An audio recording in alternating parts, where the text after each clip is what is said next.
நாம் எவரும் ஜெபிக்கும்படி எழுந்திருக்கலாம். நம்முடைய கண்களை மூடுவோம், இதயத்தை தெய்வ நேராய் திருப்புவோம், ஆண்டுக்கு நன்றி சொல்வோம். எல்லா செயல்களுக்காக நன்றி சொல்வோம். ஆண்டவரே, நீ செய்கிற ஒவ்வொரு செயல்களுக்காக நன்றி. ஆண்டவரே, நன்மைகளுக்காக நன்றி, உதவிகளுக்காக நன்றி. ஆண்டவரே, இன்பங்களுக்காக நன்றி, சமாதானத்துக்காக நன்றி. சில தீமைகளை நாங்கள் சந்தித்தாலும் அதற்காக நன்றி சொல்கிறோம். சில இழப்புகளை நாங்கள் சந்தித்திருந்தாலும் அதற்காக நன்றி சொல்கிறோம். ஆண்டவர், உம்மை உயர்த்துகிறோம். ஆண்டவரே, ஹல்லேலூயா. அவரை பார்த்து நல்லவரே, உம்மை உயர்த்துகிறோம். ஆண்டவரே, நல்ல ஈவுகளை தருவதற்கு அறிந்திருக்கிறவரே, உமக்கு நன்றி சொல்வோமா? அவரை பார்த்து, ஆண்டவரே, நன்மையான ஈவுகளை எங்க வாழ்க்கையில தருவதற்கு அறிந்திருக்கிறவரே, செய்வதற்கு அறிந்திருக்கிறவரே, எங்க வாழ்க்கையில் எதை செய்தாலும் நன்மைக்காகவே செய்றீங்க. பயத்திறந்து சொல்லுமா, விசுவாசத்தோடு. எத்தனை பேர் விசுவாசிக்கிறீங்க?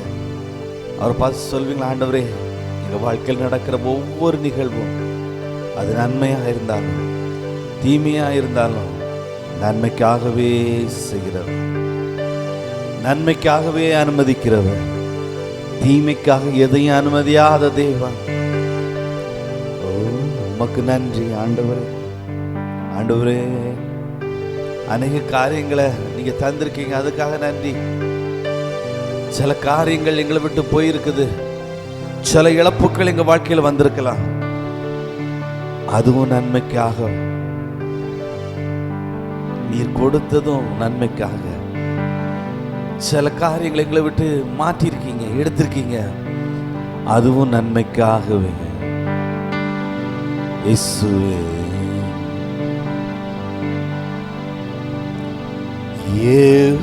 யெகோவாயிரே, யெகோவாயிரே,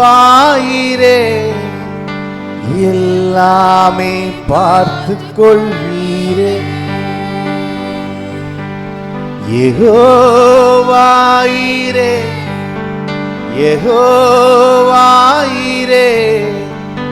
சிறந்ததை தருபவர். அவரை பார்த்து சொல்லுமா? யெகோவாயிரே, யெகோவாயிரே, எல்லாமே பார்த்து கொள்வீரே. யெகோவாயிரே, யெகோவாயிரே,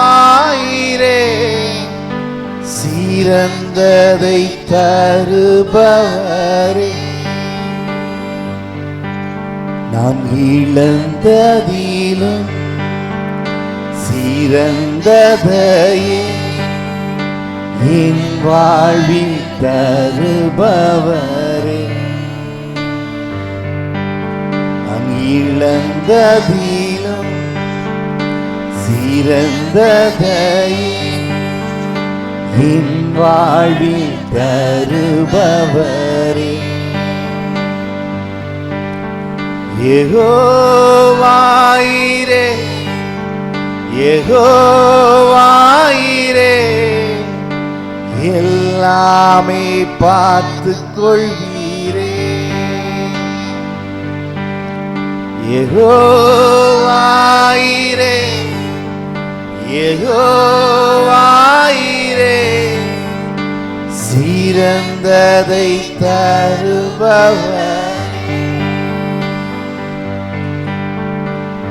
வானத்து நட்சத்திரம் போல் உயர்த்தி வைத்திடுவார், கடற்கரை மணலை போல் பெருக செய்திடுவார்.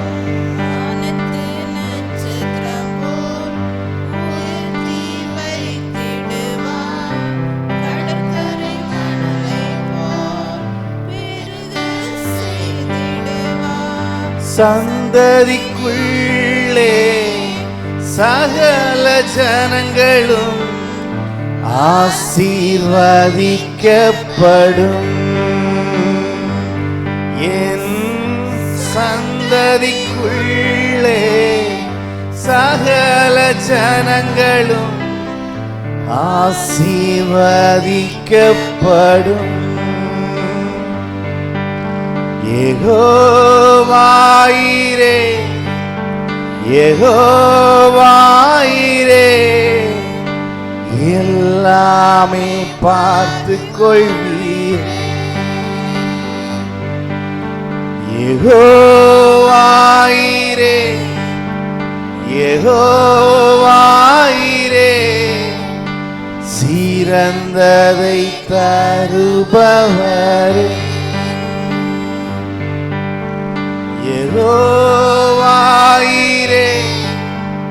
யெகோவாயிரே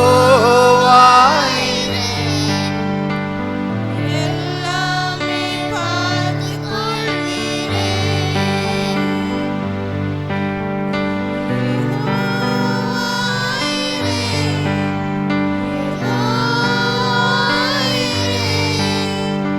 சிறந்ததை தருபவரே. பட்சித்த வருஷங்களின் விளைவை தந்திடுவார். பூரண நன்மைகளால் திருப்தியாக்கிடுவார். சித்த வருஷங்களில் விளைவை தந்திடுவார். பூரண நன்மைகளால் திருப்தியாக்கிடுவார். சந்ததி மேலே ஆவியை ஊற்றி சந்தானத்தை என்றும் உயர்த்திடுவீர். என் சந்ததி மேலே ஆவியை ஊற்றி சந்தானத்தை என்றும் உயர்த்திடுவீர். யெகோவாயிரே யெகோவாயிரே எல்லாமே பார்த்து கொள்வீரே. யெகோவாயிரே யெகோவாயிரே சிறந்ததை தருபவரே. யெகோவாயிரே யெகோவாயிரே எல்லாமே பார்த்து கொள்வீரே. யெகோவாயிரே யெகோவாயிரே சிறந்ததை தருபவர். நான் இழந்ததிலும் சிறந்ததையே என் வாழ்வில் தருபவரே. நான் இழந்ததிலும் சிறந்ததையே என் வாழ்வில் தருபவரே. யெகோவாயிரே யெகோவாயிரே எல்லாமே பார்த்து கொள்வீரே. யெகோவாயிரே யெகோவாயிரே சிறந்ததை தருபவரே. யெகோவாயிரே யெகோவாயிரே எல்லாமே பார்த்து கொள்வீரே. யெகோவாயிரே யெகோவாயிரே சிறந்த சிறந்ததை தருபவரே.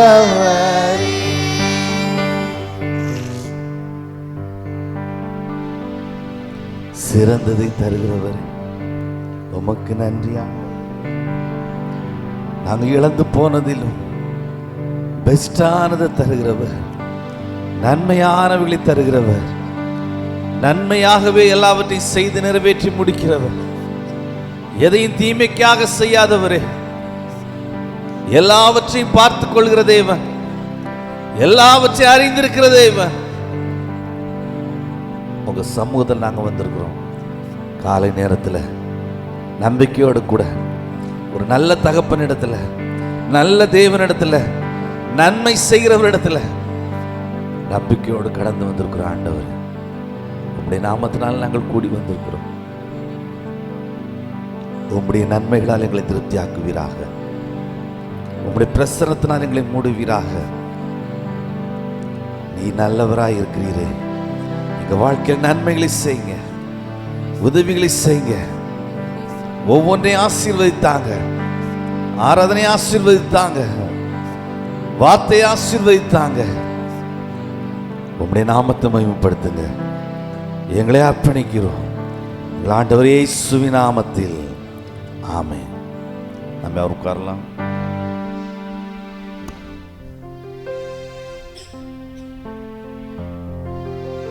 கர்த்தர் நல்லவர். எத்தனை பேர் விசுவாசிக்கிறீங்க? பக்கங்கள் பார்த்து சொல்லுங்க, கர்த்தர் நல்லவர். ஆராதனைக்கு ஆரம்பம் நம்ம யாருக்கும் தெரிந்தானே இந்த ஒரு நல்ல பாடலை யாரும் உச்சமாய் கரங்களை தட்டி பாடி ஆண்டவருடைய நாமத்தை நாம் ஒருமித்து மகிமைப்படுத்துவோம்.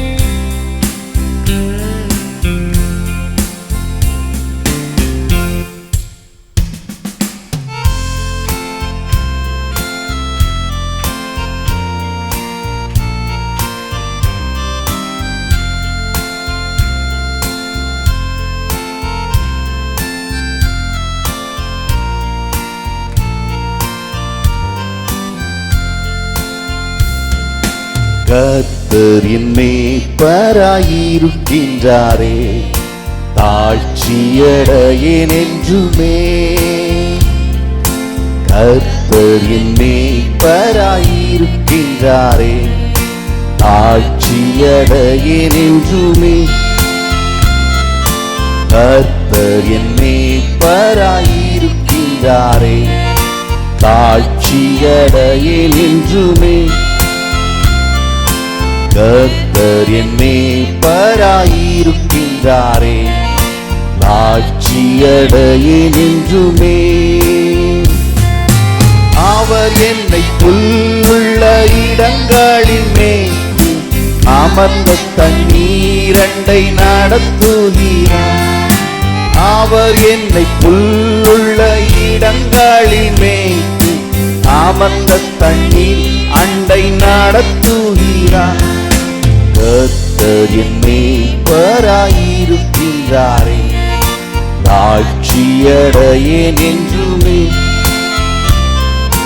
கர்த்தர் என் மேய்ப்பராயிருக்கிறாரே, தாழ்ச்சியடையேன் என்றுமே. நேசர் என்னை ஆனந்தத்தால் நிறைக்கிறாரே,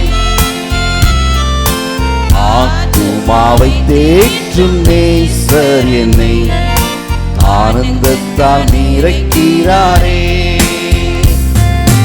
மகிமையின் நாமத்தின் நிமித்தம் அவர் தம் நீதியின் பாதையில் நடத்துகிறார்.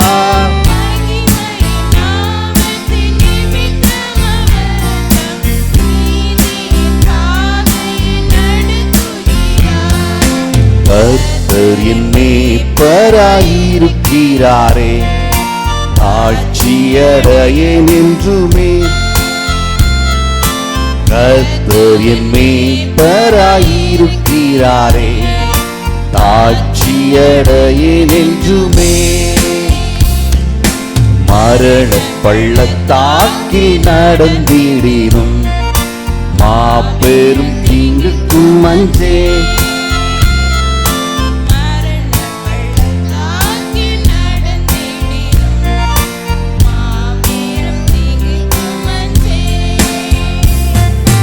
கர்த்தர் என்னோடென்றும் இருப்பதாலே அவர் கோலும் தடியும் என்னை தேற்றிடுமே.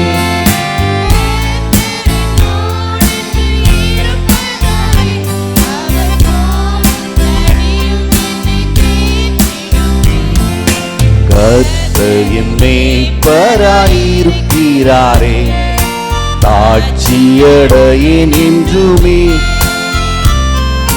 கர்த்தர் என் மேய்ப்பராயிருக்கிறாரே, தாழ்ச்சியடையேன் என்றுமே. சத்துருக்கள் முந்தி எனக்காகவே பந்தி ஒன்றாயத்தம் செய்தார்.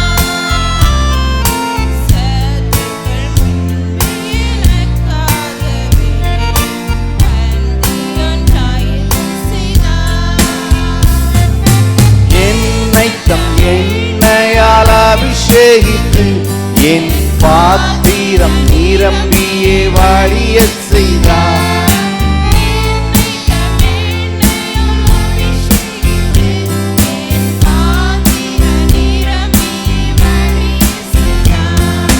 கர்த்தர் என் மேய்ப்பராயிருக்கிறாரே, தாழ்ச்சியடையேன் என்றுமே.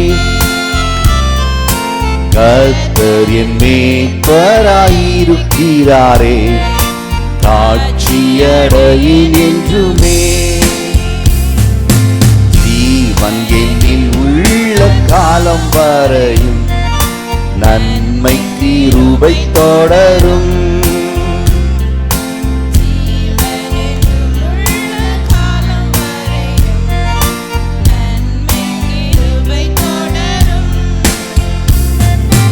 கர்த்தரின் வீட்டில் நாம் களிப்புடன் துதித்து நித்திய நாட்களாய் நிலைத்திருப்பேன்.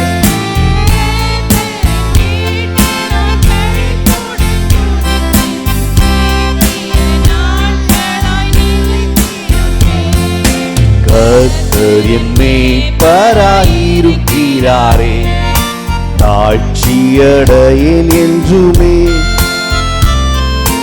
கர்த்தர் என் மேய்ப்பராயிருக்கிறாரே, தாழ்ச்சியடையேன் என்றுமே. ஆத்துமாவை தேற்றும் நேசர் என்னை ஆனந்தத்தால் நிறைக்கிறாரே.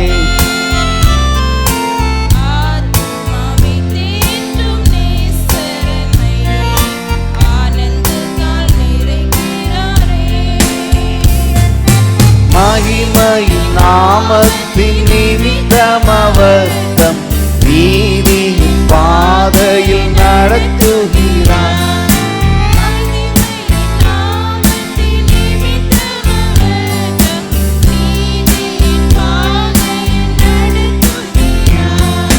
கர்த்தர் என் மேய்ப்பராயிருக்கிறாரே, தாழ்ச்சியடையேன் என்றுமே.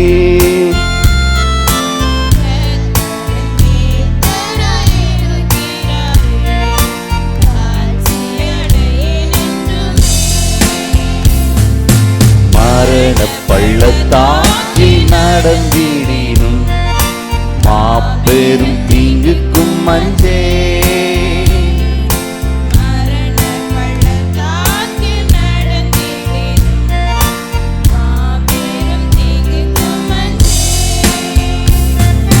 கர்த்தர் என்னோடென்றும் இருப்பதாலே அவர் கோலும் தடியும் என்னை தேற்றிடும்.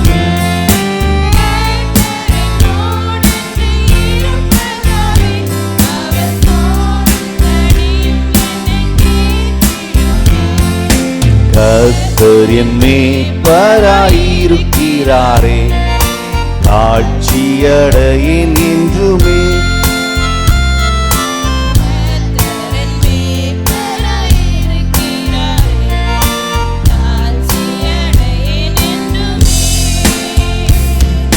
சத்துருக்கள் முன்பில் எனக்காகவே பந்தி ஒன்றாயத்தம் செய்தார்.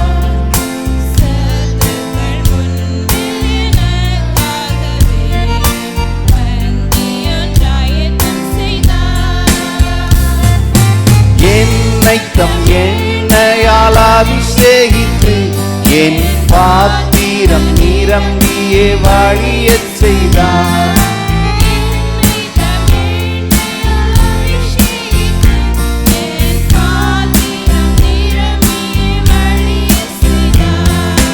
கர்த்தர் என் மேய்ப்பராயிருக்கிறாரே, தாழ்ச்சியடையேன் என்றுமே.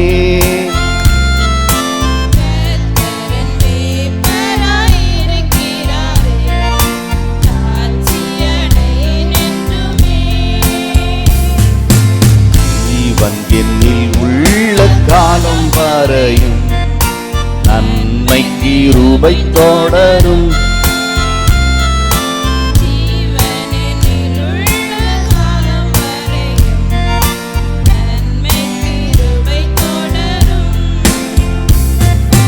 கர்த்தரின் வீட்டில் நான் களிப்புடன் துதித்து நித்திய நாட்களாய் நிலைத்திருப்பேன்.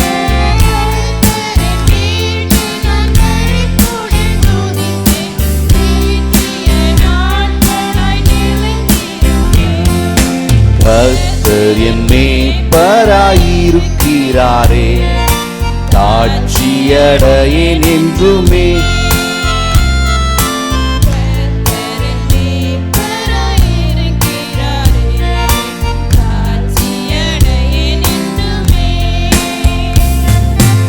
அவர் என்னை புல்லுள்ள இடங்களில் மேய்த்து அமர்ந்த தண்ணீரண்டை நடத்துகிறார்.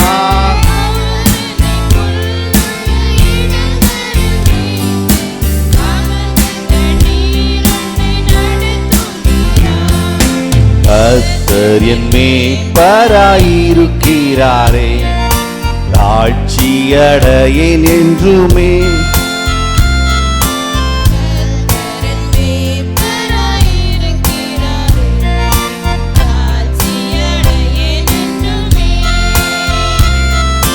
கர்த்தர் என் மேய்ப்பராயிருக்கிறாரே, தாழ்ச்சியடையேன் என்றுமே.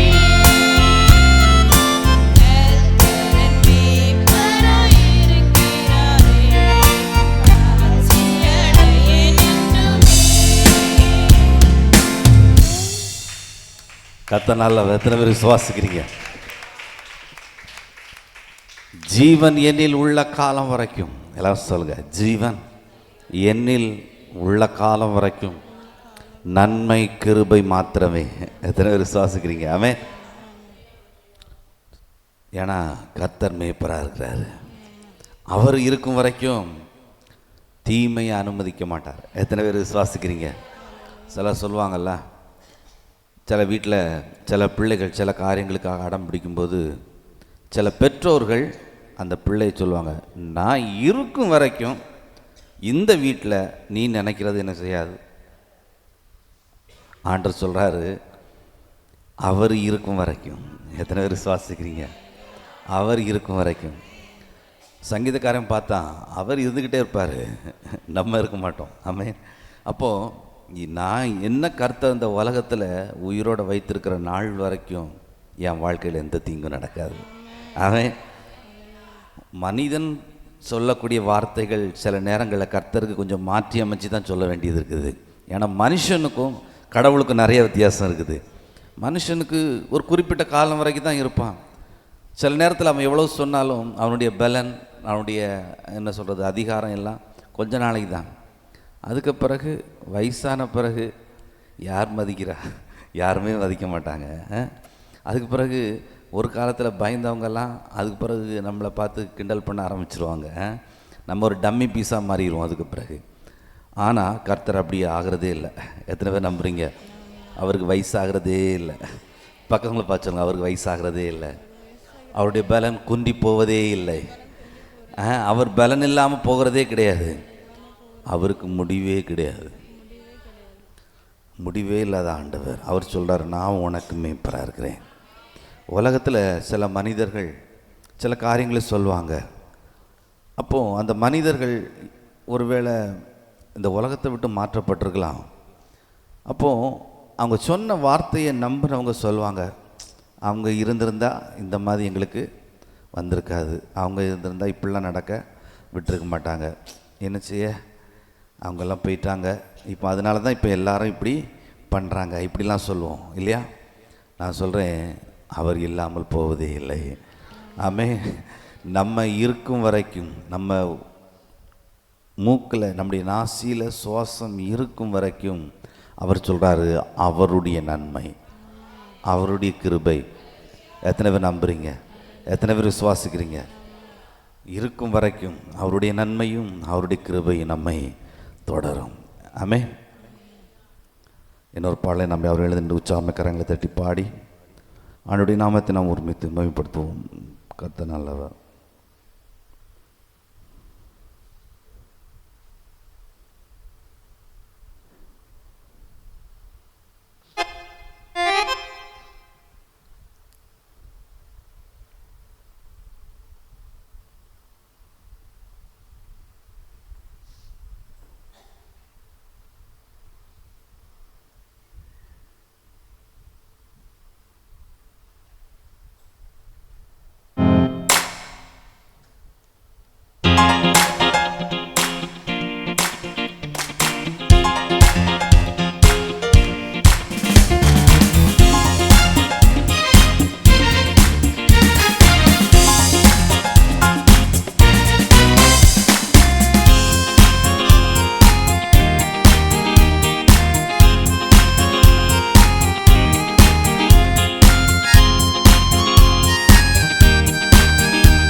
உம்மை பாடாமல் இருக்க முடியாது, உம் புகழை சொல்லி தீராது.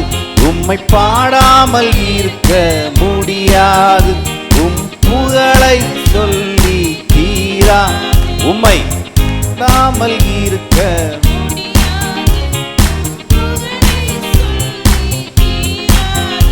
உம்மை பாடாமல்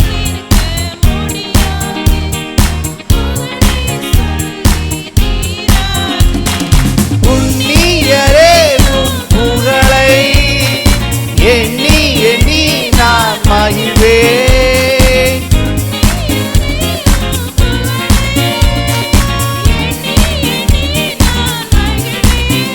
உம்மை பாடாமல் இருப்பேனோ, உம் துதியை மறப்பேனோ. உம்மை பாடாமல் இருப்பேனோ, உம் துதியை மறப்பேனோ. உம்மை பாடாமல் இருக்க முடியாது, உம் புகழை சொல்லி தீரா.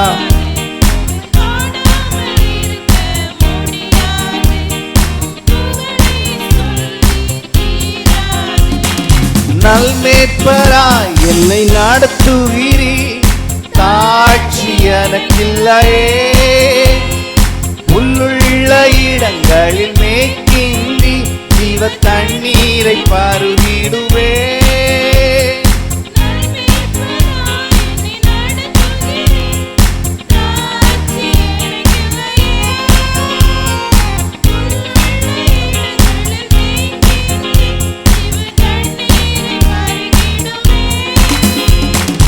ஆத்துமாவை தினம் தேக்கி அன்பாய் நடத்துகிறீ.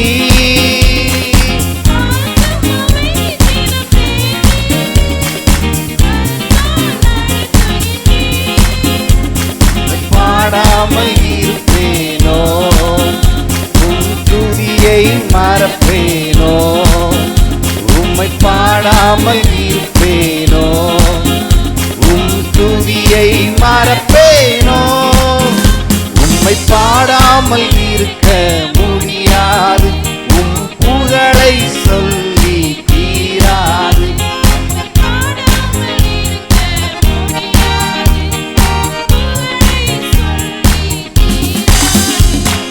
மரண இருள் பள்ளத்தாக்கினிலும் பொல்லாப்பு நெருங்காது இம்மானுவே நீர் என்னுடனே எந்த தீங்கும் தீண்டாது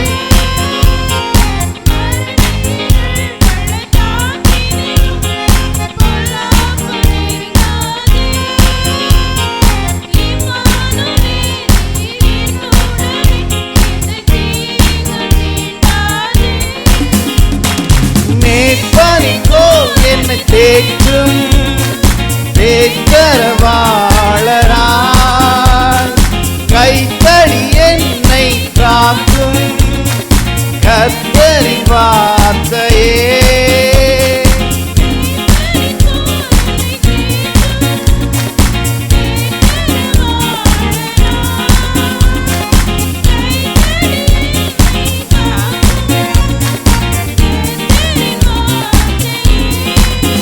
உம்மை பாடாமல் இருப்பேனோ உன் துதியை மறப்பேனோ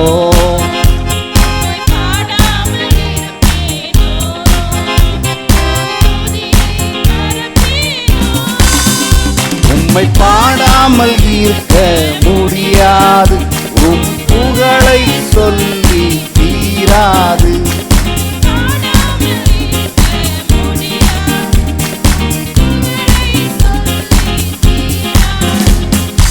எதிரிகள் முன்னே விருந்தொன்றை ஆயத்தம் செய்தீரே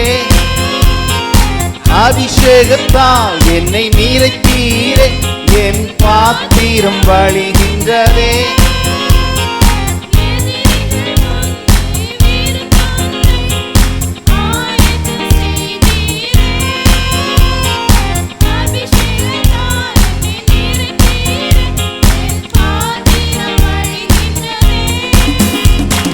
நன்மையின் கிருபையில் தொடரும் என் ஜீவ காலமெல்லாம் கர்த்தரின் வீட்டில் நிலைப்பே நித்திய நாட்களா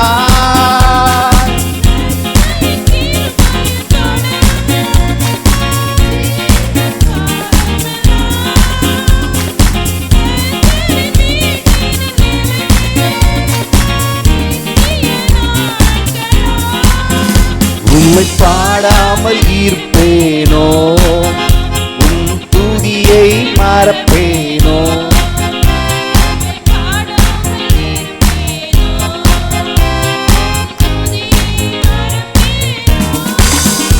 உம்மை பாடாமல் இருக்க முடியாது உம் புகழை சொல்லி தீராது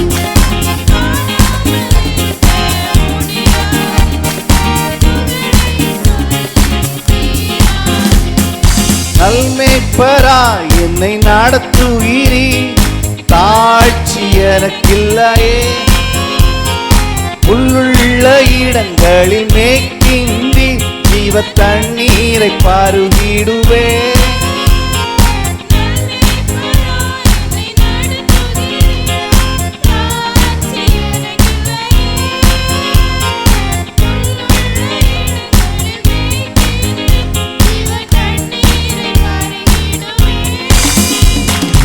ஆத்துமாவை தீனம் தேற்றி அன்பால் நடத்துகிறீ நீதியின் பாதையில் என்னை நித்தம் நடத்துகிறீ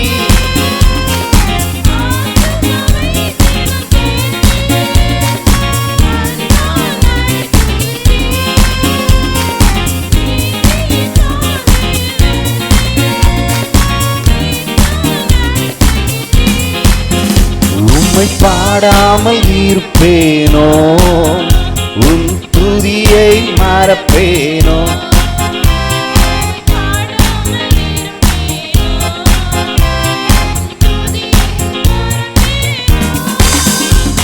உம்மை பாடாமல் இருக்க முடியாது, உம் புகழை சொல்லி தீராது.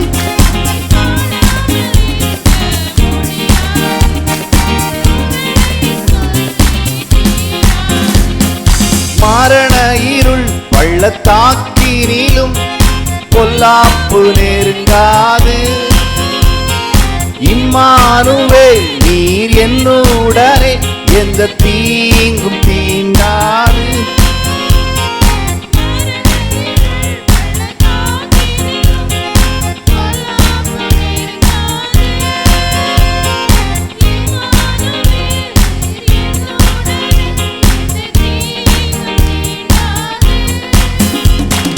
மேய்ப்பரின் கோல் என்னை தேற்றும் தேற்றரவாளரா, கைத்தடி என்னை காக்கும் கர்த்தரின் வார்த்தையே.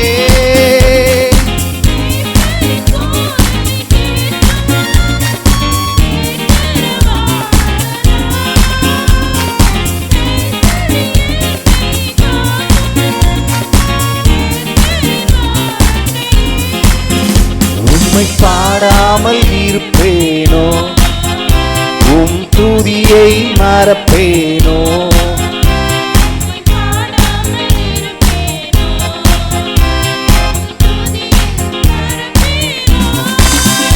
உம்மை பாடாமல் இருக்க முடியாது, உம் புகழை சொல்லி தீராது.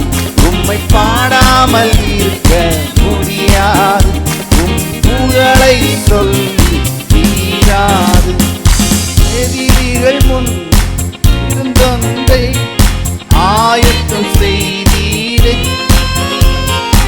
அபிஷேகத்தால் என்னை நிறைத்தீரே, என் பாத்திரம் வழிகின்றதே.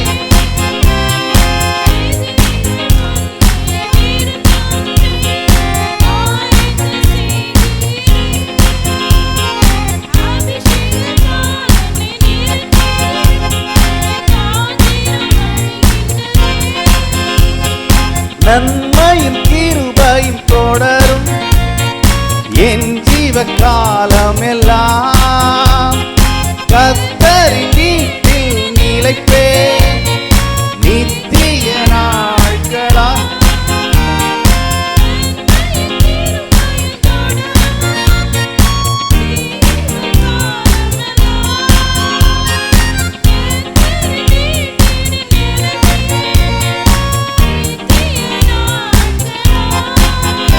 உம்மை பாடாமல் இருப்பேனோ, உம் துதியை மறப்பேனோ. உம்மை பாடாமல் இருப்பேனோ, உம் துதியை மறப்பேனோ. உம்மை பாடாமல் இருக்க முடியாது, புகழை சொல்லி தீராது. உம்மை பாடாமல் இருக்க முடியாது, உம் புகழை சொல்லி தீராது. புண்ணியரே உம் புகழை எண்ணி எண்ணி நான் மகிழ்வேன். புண்ணியரே உம் புகழை எண்ணி எண்ணி நான் மகிழ்வேன். உம்மை பாடாமல் இருப்பேனோ, உம் துதியை மறப்பேனோ. உம்மை பாடாமல் இருப்பேனோ, உம் துதியை மறப்பேனோ. உம்மை பாடாமல் இருக்க முடியாது, உம் புகழை சொல்லி தீராது. உம்மை பாடாமல் இருக்க முடியாது, உம் புகழை சொல்லி தீராது. உம்மை பாடாமல் இருக்க முடியாது, உம் புகழை சொல்லி தீராது. உம்மை பாடாமல் இருக்க முடியாது, உம் புகழை சொல்லி தீராது. கரங்களை தட்டி ஆண்டமைப்படுத்துவோம். ஓ நீ நல்லவர், வாயில திறந்தவரை உயர்த்துவோம். ஆண்டவரே நீ நல்லவர், நீ நல்லவர். இயேசுவே கிருபையின் தேவனே, உம்மை உயர்த்துகிறோம். சர்வ வல்லவரே உம்மை உயர்த்துகிறோம். ராஜாதி ராஜாவே உம்மை உயர்த்துகிறோம். அற்புதமானவரே உம்மை உயர்த்துகிறோம். அதிசயமானவரே உம்மை உயர்த்துகிறோம். ஆண்டவரே, தீமை நன்மையாய் முடிய பண்ணுகிறவரே, ஓ உம்மை உயர்த்துகிறோம். ஆண்டவரே, சர்வ வல்லவர் நீ, ராஜாதி ராஜா நீ, ஓ அதிசயமாய் எங்களை வழி நடத்துகிறவர். மரண இருளாய் இருந்தாலும் எங்களுக்கு ஜீவனாய் வருகிற தேவனி, எங்கள் பாதைக்கு வெளிச்சமாய் வருகிறவர். நம்பிக்கை இழந்த நேரத்தில் எங்கள் நல் நம்பிக்கையாய் வருகிற தேவனி, ஓ உம்மை உயர்த்துகிறோம். ஆண்டவரே, ஓ உம்முடைய காருண்யத்தினாலே நாங்கள் பெரியவர்களாய் இருக்கிறோம். எத்தனை பேர் சொல்ல முடியும் அவரை பார்த்து, ஆண்டவரே உம்முடைய கிருபைகளுக்காக நன்றி, உம்முடைய இரக்கங்களுக்காக நன்றி சொல்கிறோம். ஆண்டவரே, உம்முடைய தயவுக்காக நன்றி சொல்கிறோம்.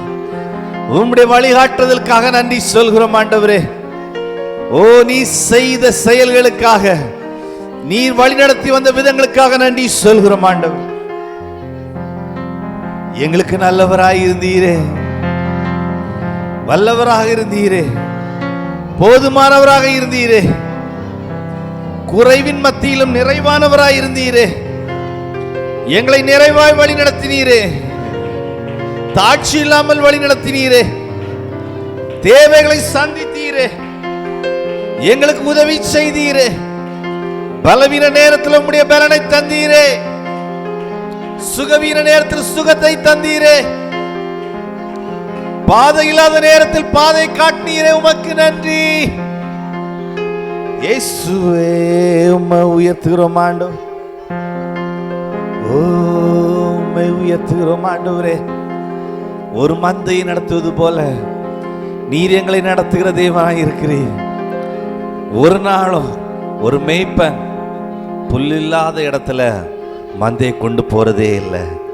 ஒரு நாளும் ஆட்டுக்கு பங்கம் விளைவிக்கக்கூடிய ஒரு இடத்துல, தீமை நிறைந்த இடத்துல, ஆபத்து நிறைந்த இடத்துல ஒரு மேய்ப்பன் ஒரு நாள் வழி நடத்துவதே இல்லை. ஒரு இடத்துல தாட்சி உண்டாகும் போது அவனுடைய கண்கள் பசுமையான புல்வெளி அடுத்து எங்க இருக்குது என்பதை நோக்கி அவனுடைய கண்கள் பார்க்கும். ஒரு நல்ல மேய்ப்பராய் ஆண்டவர் இருக்கிறார். நன்றி சொல்லும். ஆண்டவரே, ஒரு நல் மேய்ப்பராய் என்னை வழி நடத்துகிறீரே, தாட்சி இல்லாமல் வழி நடத்துகிறீரே, குறைவில்லாமல் வழி நடத்துகிறீரே, குறைவு நேரத்தில் நிறைவை எங்களுக்கு காண்பிக்கிறீரே. சர்வ வல்லவரே உம்மை உயர்த்துகிறோம். ஆண்டவரே, குறைவில்லாமல் வழி நடத்துகிறவர், உமக்கு நன்றி. பத்திரமா எங்களை வழி நடத்துகிறவர், பாதுகாப்பா எங்களை வழி நடத்துகிறவர், நன்மைகளுக்கு நேராக எங்களை வழி நடத்துகிறவர், தீமையிலிருந்து எங்களை விலக்கி பாதுகாக்கிற தேவன். எத்தனை பேர் அவரை பார்த்து சொல்ல முடியும், ஆண்டவரே எங்களை தீமையிலிருந்து பாதுகாக்கிறதான தேவன், எங்கள் கால்களை தீமைக்கு விலக்கி மீட்டு பாதுகாக்கிறதான தேவன். துன்பங்கள்ல நாங்கள் சிக்கிக் கொள்ளாதபடிக்கு எங்களுக்கு முன் சென்று எங்கள் வழியை மாற்றி அமைக்கிற நல்ல தேவன். ஆபத்துக்கள் எங்களை சூழாதபடிக்கு எங்களை பாதுகாக்கிறவர். எப்படிப்பட்ட சூழ்நிலையா இருந்தாலும் எங்களோடு கூடவே இருக்கிற தேவன். ரெண்டு கரங்களை உயர்த்தி நன்றி சொல்லுமா, ஆண்டவரே எல்லா சூழ்நிலையிலும் நீங்க எங்களோடு கூட இருக்கிற தேவனா இருக்கிறபடினால உங்களுக்கு நன்றி சொல்ற. ஆண்டவரே, எங்களை விட்டு பிரியாதவர், எல்லா சூழ்நிலையிலும் எங்களுக்கு உதவியாக, எங்களுக்கு பாதுகாப்பாக, எங்களுக்கு பக்கபலமாக, எங்களுக்கு நல்ல வழிகாட்டியாக எங்களோடு கூட இருக்கிறதான நல்ல தேவன் நீர் இயேசுவே. அவர் பார்த்து சொல்லுங்க, நல்ல வழிகாட்டி, நன்மைகளுக்கு நீர் எங்களுக்கு வழிகாட்டுகிறவர், நன்மைகளுக்கு நேரா எங்களை வழிகாட்டுகிறவர், தீமையிலிருந்து எங்களை திருப்பி விடுகிற தேவனி. தீமைகள் எங்களை தாக்க வரும்போது நீர் எங்களுக்கு முன்பாக சென்று தடுத்து நிறுத்துகிற ஒரு நல்ல தேவன் நீர். ஆண்டவரே, நீர் எவ்வளவு நல்லவர். அவரை பார்த்து சொல்லுங்க, இயேசுவே இயேசுவே நீ மிகவும் நல்லவர் அப்பா. சர்வ வல்லவரே உமக்கு நன்றி சொல்கிறோம். மேய்ப்பரே உமக்கு நன்றி சொல்கிறோம் ஆண்டவரே. ஓ உங்க பார்வையெல்லாம் எங்க மீது இருக்கிறபடினால உமக்கு நன்றின்னு சொல்லுவீங்களா? எத்தனை பேர் சொல்ல போறீங்க? ஆண்டவரே இரவு பகல் எல்லா நேரத்திலும் உம்முடைய கண்கள் எங்கள் மீது கரிசனை உள்ள கண்களாக, ஆண்டவரே எங்களை பாதுகாக்கிற கண்களாக எங்களையே நோக்கி இருக்கிறபடினால உமக்கு நன்றி ஆண்டவரே.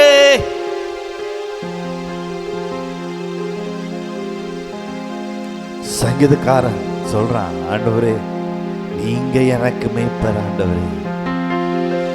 ஏன்னா அவன் ஆடை எவ்வளவாய் நேசித்தான் அப்படிங்கிறது அவனுக்கு தெரியும். எப்படிலாம் பாதுகாத்தாங்கிறது அவனுக்கு தெரியும். ஒரு குறைவில்லாமல் அவன் எப்படிலாம் அதை போஷித்தான், வழி நடத்தினான். எப்படிப்பட்ட தீமை வரும்போது ஆட்டுக்கு முன்னால போய் அந்த தீமையை அதை விட்டு அகற்றுகிற ஒரு மேய்ப்பனா இருந்தான்.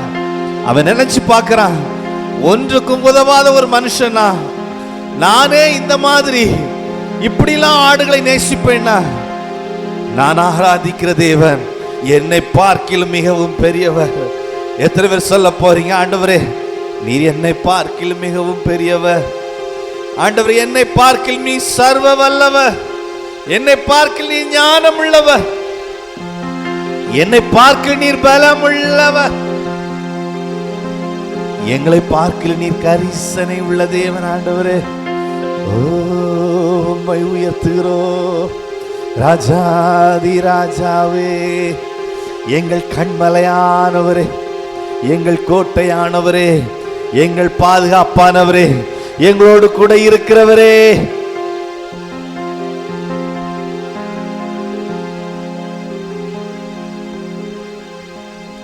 சில நேரத்தில் இந்த ஆடுகள் வேகமாக போகக்கூடிய அந்த ரோட்டை கிராஸ் பண்ணும்போது மேய்ப்பன் என்ன பண்ணுவான்னா, ஆடை போக விட்டுட்டு வாகனம் எந்த சைடில் வருதோ அந்த சைடில் நிற்பான்.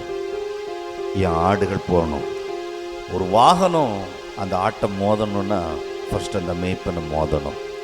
நிச்சயமாக அப்படி யாருமே செய்ய மாட்டாங்க. நான் சொல்கிறேன், நம்முடைய நல்ல மேய்ப்பனாகிய இயேசுவும் அப்படி தான். பாருங்க, நம்ம போகக்கூடிய பாதையில் சில நேரங்களில் கடக்க முடியாத சூழ்நிலைகள், தாண்ட முடியாத சூழ்நிலைகள், சில ஆபத்தான நேரங்கள் எல்லாம் வரும்போது கர்த்தர் நமக்கு பக்கத்திலே நிழலாய் இருக்கிறவர். பக்கத்தில் நிற்பாரு.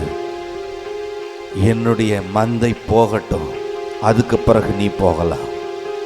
எத்தனை பேர் சொல்ல போறீங்க அவரை பார்த்து, நீர் என் நல் மேய்ப்பர், நீர் ஒரு நல்ல மேய்ப்பர் ஆண்டவரே. அவன் எந்த இடத்துக்கு அந்த ஆட்டை கூட்டிட்டு போன்னு நினைக்கிறானோ அந்த இடத்துக்கு கூட்டிட்டு போவான். அந்த இடத்துக்கு கூட்டிட்டு போவதுக்கு என்னெல்லாம் தடைகள் இருக்குதோ அந்த இடத்துல அவன் அந்த தடைகளை ஸ்டாப் பண்ணிட்டு அவன் எங்க கொண்டு போன்னு நினைக்கிறானோ அந்த இடத்துக்கு நேர்த்தியா கொண்டு போவான். எத்தனை பேர் விசுவாசிக்கிறீங்க? ஆண்டவர் உங்க மேல வச்சிருக்கிற நினைவுகளை எவ்வளவு தடைகள் வந்தாலும், எவ்வளவு பிரச்சனைகள் வந்தாலும், எவ்வளவு எதிரான சூழ்நிலைகள் வந்தாலும் அவைகளுக்கு நடுவே நின்று நம்மை கடக்க பண்ணக்கூடிய ஒரு நல்ல தேவனாய் இருக்கிறார். உயர்த்துகிறோம் ஆண்டவரே, சர்வ வல்லவரே,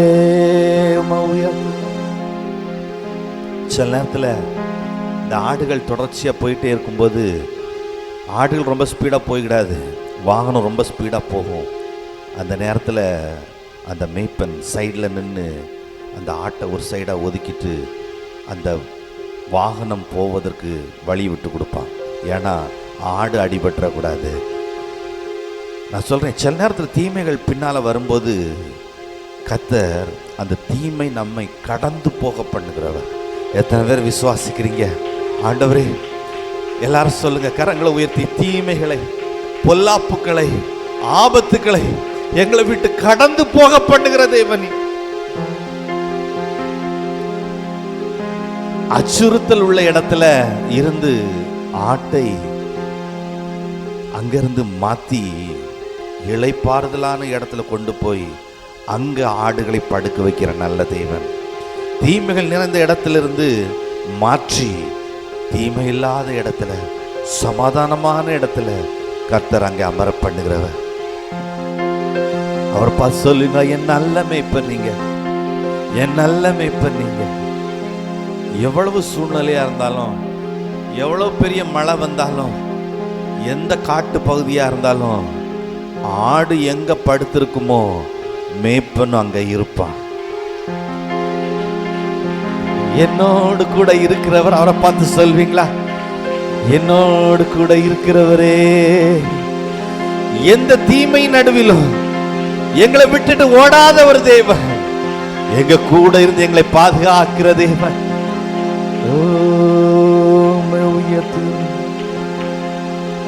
நல்லவரே, உம்மை உயர்த்துகிறோம். ஓ நீ நல்லவர், நல்லவர் இயேசுவே, உம்மை உயர்த்துகிறோம் ஆண்டவரே.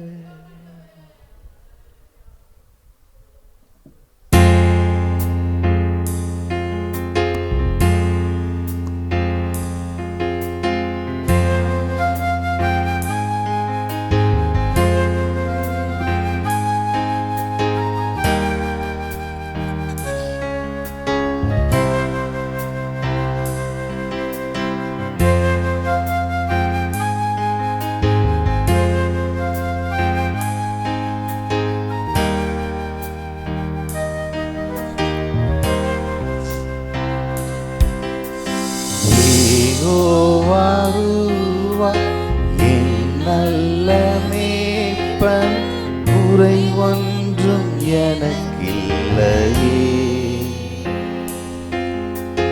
யெகோவா தேவன் என் நல்ல ஆயன், தாட்சி எனக்கில்லையே. யெகோவா ரூவா என் நல்ல மேய்ப்பன், குறை ஒன்றும் எனக்கில்லையே. யெகோவா தேவன் என் நல்ல ஆயன், தாட்சி எனக்கில்லையே. ஆராதனை துதி ஆராதனை, துதி ஆராதனை உமக்கே. ஆராதனை துதி ஆராதனை, துதி ஆராதனை உமக்கே. உள்ளுள்ள இடங்களில் மேய்த்து சென்று என்னை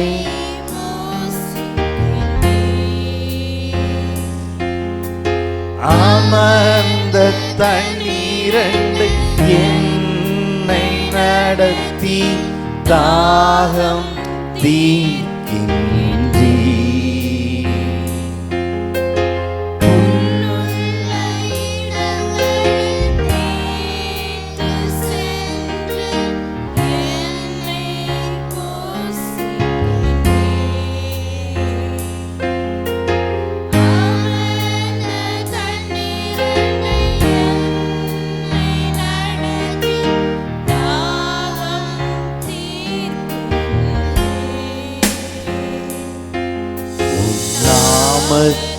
நிமித்தம் நீதியின் பாதையில் நாள்தோறும் நடத்துகிறீர்.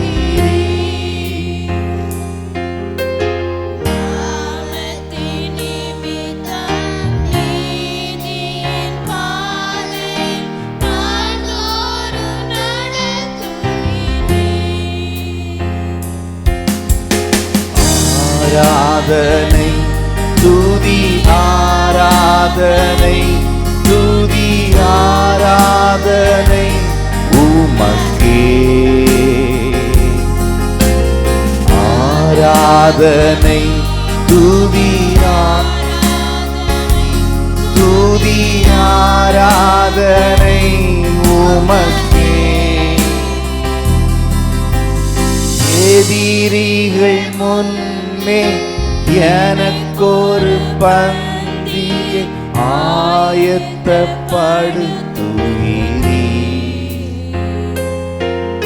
என் பாத்திரம் நிரம்பிட எண்ணெயினாலே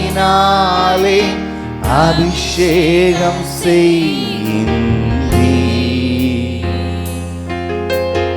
எதிரிகள் முன்னே எனக்கொரு பந்தியை ஆயத்தப்படுத்துகிறீர்.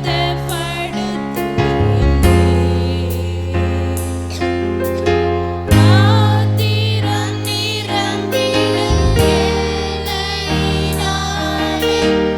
அபிஷேகம் செய்கின்றீர்.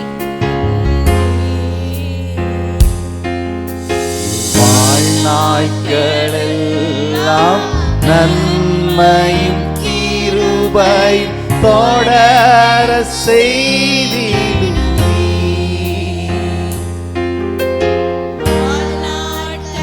வாழ்நாட்களெல்லாம் நன்மையும் கிருபையும் தொடர்ந்திட செய்திடுமே. ஆராதனை துதி ஆராதனை துதி ஆராதனை உமக்கே. ஆராதனை துதி ஆராதனை துதி ஆராதனை உமக்கே.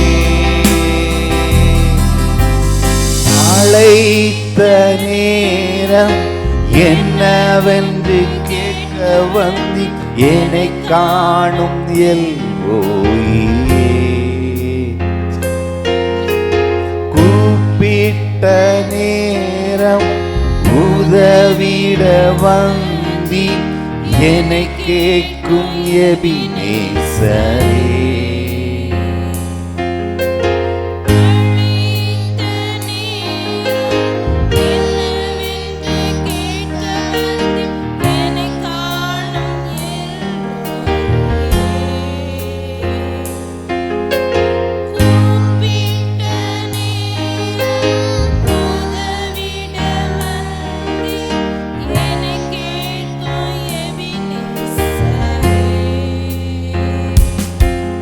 நான் தனிமையில் நடந்தே துணையாக வந்தி யெகோவா ஷம்மானியே.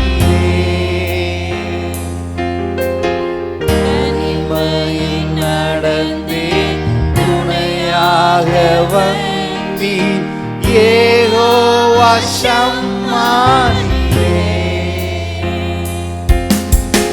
ஆராதனை துதி ஆராதனை துதி ஆராதனை உமக்கே. ஆராதனை துதி ஆராதனை துதி ஆராதனை உமக்கே.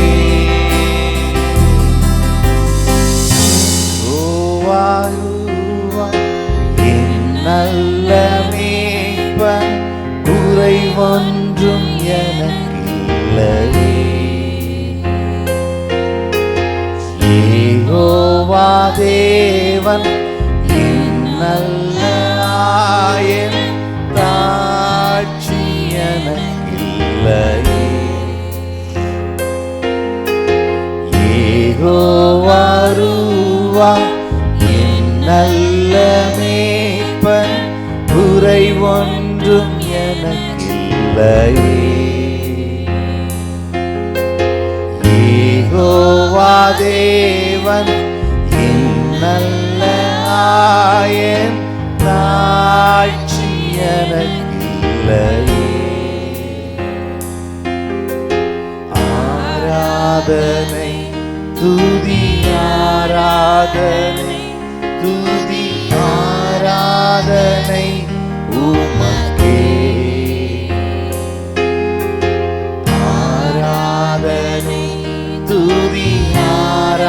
ஆராதனை துதி ஆராதனை உமக்கே.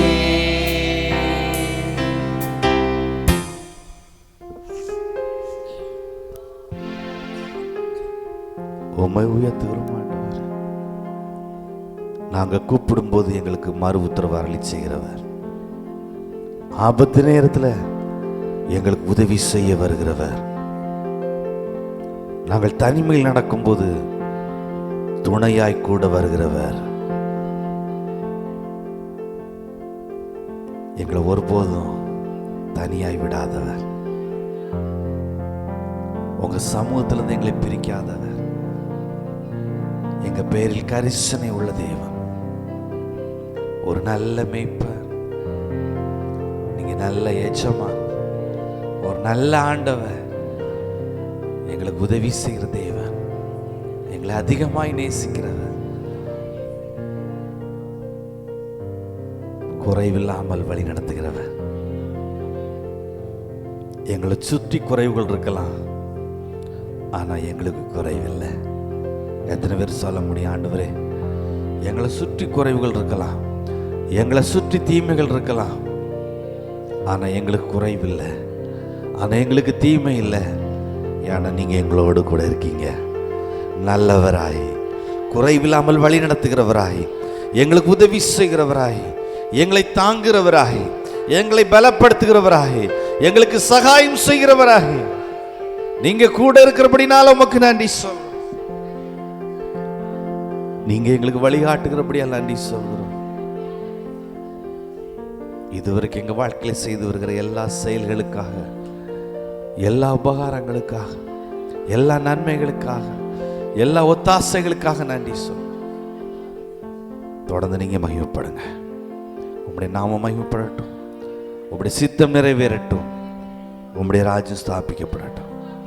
எங்களை அர்ப்பணிக்கிறோம் எங்கள் ஆண்டவர் இயேசுவின் நாமத்தில். ஆமென். நம்ம அவருக்கு வரலாம்.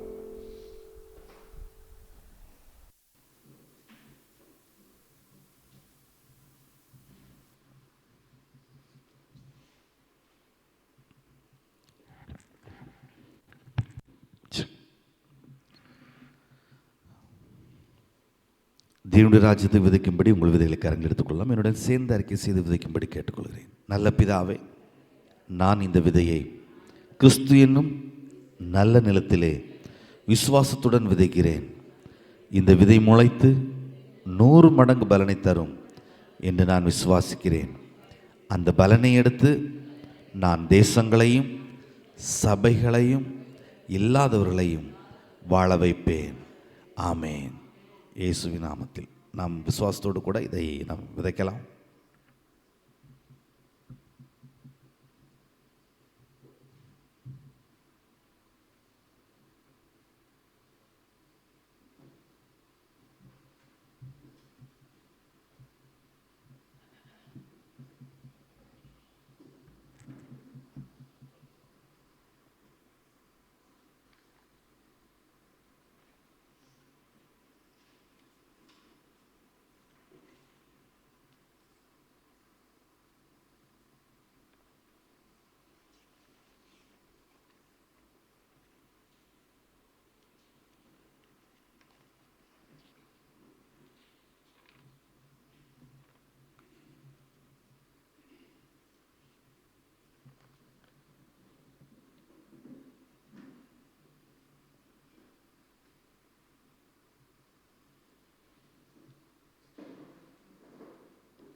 தேவனுடைய வார்த்தை நேரம் கடந்து செல்லலாம். என்னோட கூட திருப்பிக் கொள்ளுங்கள்.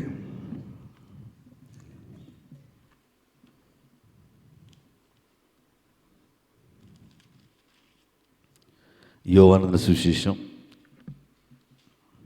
11வது அதிகாரம் 40. யோவான் 11:40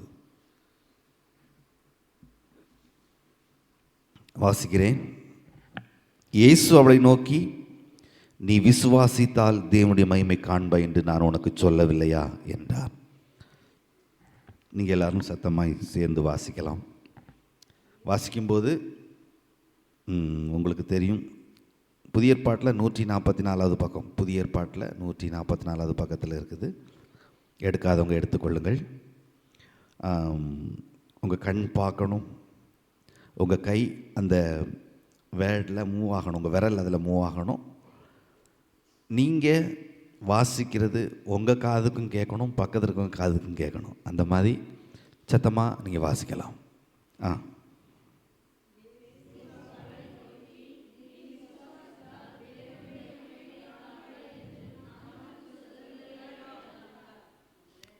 பக்கங்கள் பார்த்து சொல்லுங்கள், நீங்கள் விசுவாசித்தால் தேவனுடைய மகிமை காண்பாய். இந்த பக்கங்கள் பார்த்து சொல்லுங்கள், நீங்கள் விசுவாசித்தால் தேவனுடைய மகிமையை பார்ப்பீர்கள். ஆமென். விசுவாசம் தேவனுடைய மகிமையை பார்க்கும்படியான விசுவாசம். எல்லாம் சொல்லுங்கள், தேவனுடைய மகிமையை பார்க்கும்படியான விசுவாசம். அது எப்படி விசுவாசிக்கிறது, அந்த விசுவாசம் எப்படி நம்மிடத்திலிருந்து வெளிப்படுகிறது என்பது குறித்து தொடர்ச்சியாக போதித்து கொண்டிருக்கிறேன். யாராவது ஒருவர் சொல்லலாம், போன வாரத்தில் நான் என்ன போதித்தேன்?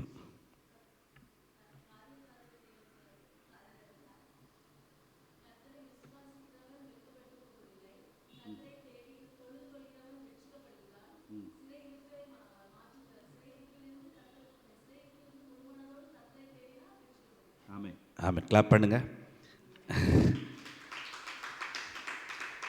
எல்லாரும் சொல்லணும், இதே மாதிரி போட்டி போட்டு எல்லாரும் சொல்லணும். எதுக்கு சொல்கிறேன்னா, எனக்காக இல்லை, உங்களுக்காக. ஏன்னா கேட்குற வார்த்தைகள், பேசக்கூடிய வார்த்தைகள் உங்கள் இதயத்தில் பதிச்சு வச்சுருந்தா அது உங்கள் வாழ்க்கைக்கு ஆசீர்வாதம். அதை விசுவாசிக்கும் போது அது உங்கள் வாழ்க்கையில் நிறைவேறும். ஆமென். அநேக நேரங்களில் இந்த வார்த்தைகள் உங்களுக்கு உதவி செய்யும். சில நேரத்தில் உதவி தேவையில்லாத மாதிரி இருக்கும். ஆனால் ஒரு விஷயங்கள், ஒரு சூழ்நிலைக்கு வரும்போது அந்த வார்த்தைகள் உங்களுக்கு உதவி செய்யும். கவனிங்க, விசுவாசம் அப்படின்னு சொல்கிறோம். தேவனை விசுவாசிக்கிற விசுவாசம். எல்லாரும் சொல்லுங்கள், தேவனை விசுவாசிக்கிற விசுவாசம். தேவன் உண்டென்றும் அவரை தேடுகிறவர்களுக்கு பலன் அளிக்கிறார் என்றும் விசுவாசம். நம்ம எபிரேயரில் வாசிக்கிறோம் இல்லையா? விசுவாசிக்கிறவன் தேவன் ஒருவர் உண்டென்றும் அவரை தேடுகிறவர்கள், எல்லாம் சொல்லுங்கள், தேடுகிறவர்கள். அவங்க யாராக இருந்தாலும், அதுக்கு தேடுகிறவர்கள்னு சொல்லிட்டு இவங்களுக்கு தான் அப்படின்னு ஆண்டவர் எங்கேயும் சொல்லலை. யார் தேடினாலும் அவங்களுக்கு பலன் அளிக்கிறவர். ஆமென். இந்த ஒரு நம்பிக்கை நமக்கு வேணும். கடைசியாக எரேமியா புத்தகம் 29வது அதிகாரத்திலிருந்து பேசினேன். விசுவாசம் எப்படி வரும்? ரோமர் 10 பேசிட்டு அங்கே போனோம் இல்லையா? எல்லாரும் நீங்கள் எரேமியா 29 எடுத்துக்கொள்ளுங்கள். விசுவாசம் எப்படி வரும்? ரோமரில் பவுல் சொல்கிறாரு, விசுவாசம் கேள்வினால் வரும். எல்லாம் சொல்லுங்கள், கேள்வினால் வரும். கேள்வினா கேட்கணும், நல்லா கேட்கணும். எல்லாரும் சொல்லுங்கள், நல்லா கேட்கணும். பக்கங்கள் பார்த்து சொல்லுங்கள், கையப்படி சொல்லுங்கள். உங்களுக்கு விசுவாசம் குறைவாக இருக்கா? நீங்கள் நல்லா கேட்கணும். கேட்க கேட்க விசுவாசம் பெருகி கொண்டே இருக்கும்.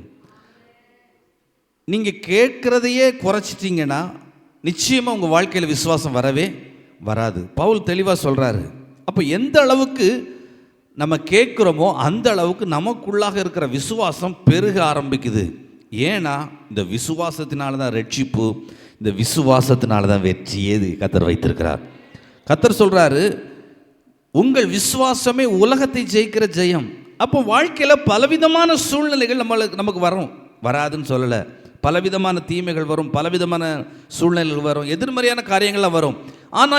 ஆனால் அவற்றை ஜெயிக்கக்கூடிய பலனை கர்த்தர் நமக்குள்ளாக வைத்திருக்கிறார். எத்தனை பேர் விசுவாசிக்கிறீங்க? நமக்குள்ளாக அவர் நமக்கு தந்திருக்கிற விசுவாசத்திலே வைத்திருக்கிறார். விசுவாசம் இருந்தால் நிச்சயமாக எந்த சூழ்நிலைகளையும் ஜெயிக்க முடியும். ஆமென்.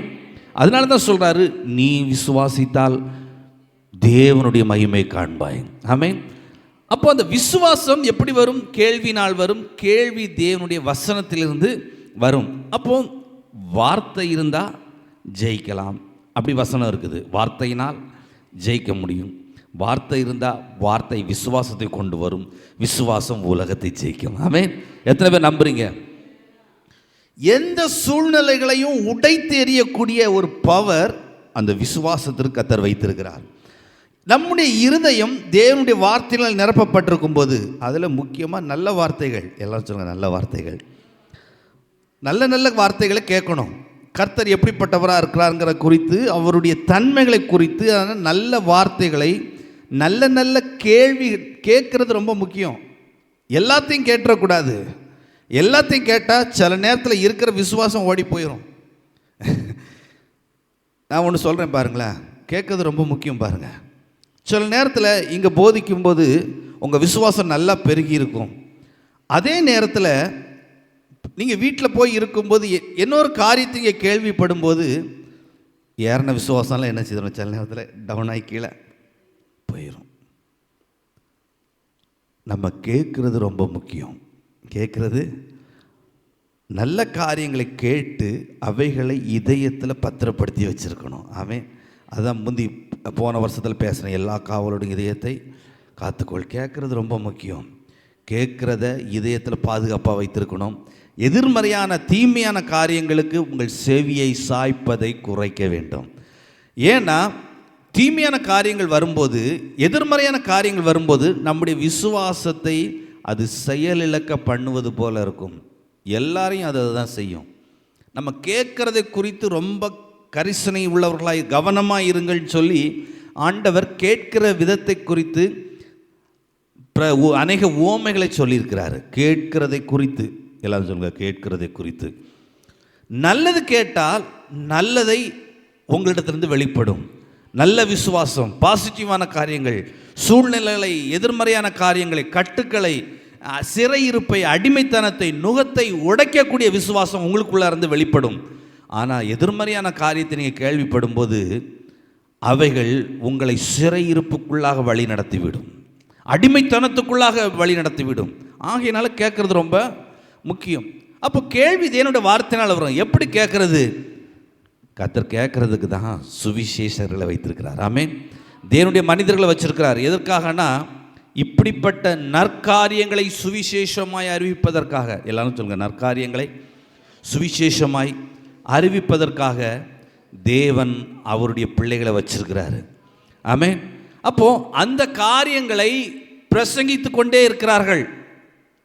கேட்டாலும் கேட்காட்டாலும் அவங்களுடைய கடமையை செய்துகிட்டே இருக்காங்க. நான் சொல்கிறேன், நீங்களும் அதே மாதிரி தான். உங்கள் வாழ்க்கையில் உங்கள் சூழ்நிலையை பார்த்து, சூழ்நிலை மாறுதோ மாறலையோ, நீங்கள் விசுவாசித்து அதை பேசிக்கொண்டே இருக்க வேண்டும். நீங்கள் கேட்ட தேவனுடைய வார்த்தையை, நீங்கள் உங்களுடைய விசுவாசத்தை தூண்டின அந்த தேவனுடைய வார்த்தையை நீங்கள் சோர்ந்து போகாமல் அதை உங்கள் இதயத்தில் காத்துக்கொண்டு சூழ்நிலையை பார்த்து பேசிக்கொண்டே இருக்க வேண்டும். எல்லாச்சும் உங்கள் பேசிக்கிட்டே இருக்கணும். சத்தமாக சொல்லுங்க, பேசிக்கிட்டே இருக்கணும். எதையும் கண்டதையும் பேசக்கூடாது, காரியமானதை பேசணும். தேவனுடைய வார்த்தையை பேசணும், தேவனுடைய வசனத்தை பேசணும், விசுவாச வார்த்தைகளை பேசணும், எடுத்து உரைத்து கொண்டே இருக்க வேண்டும்.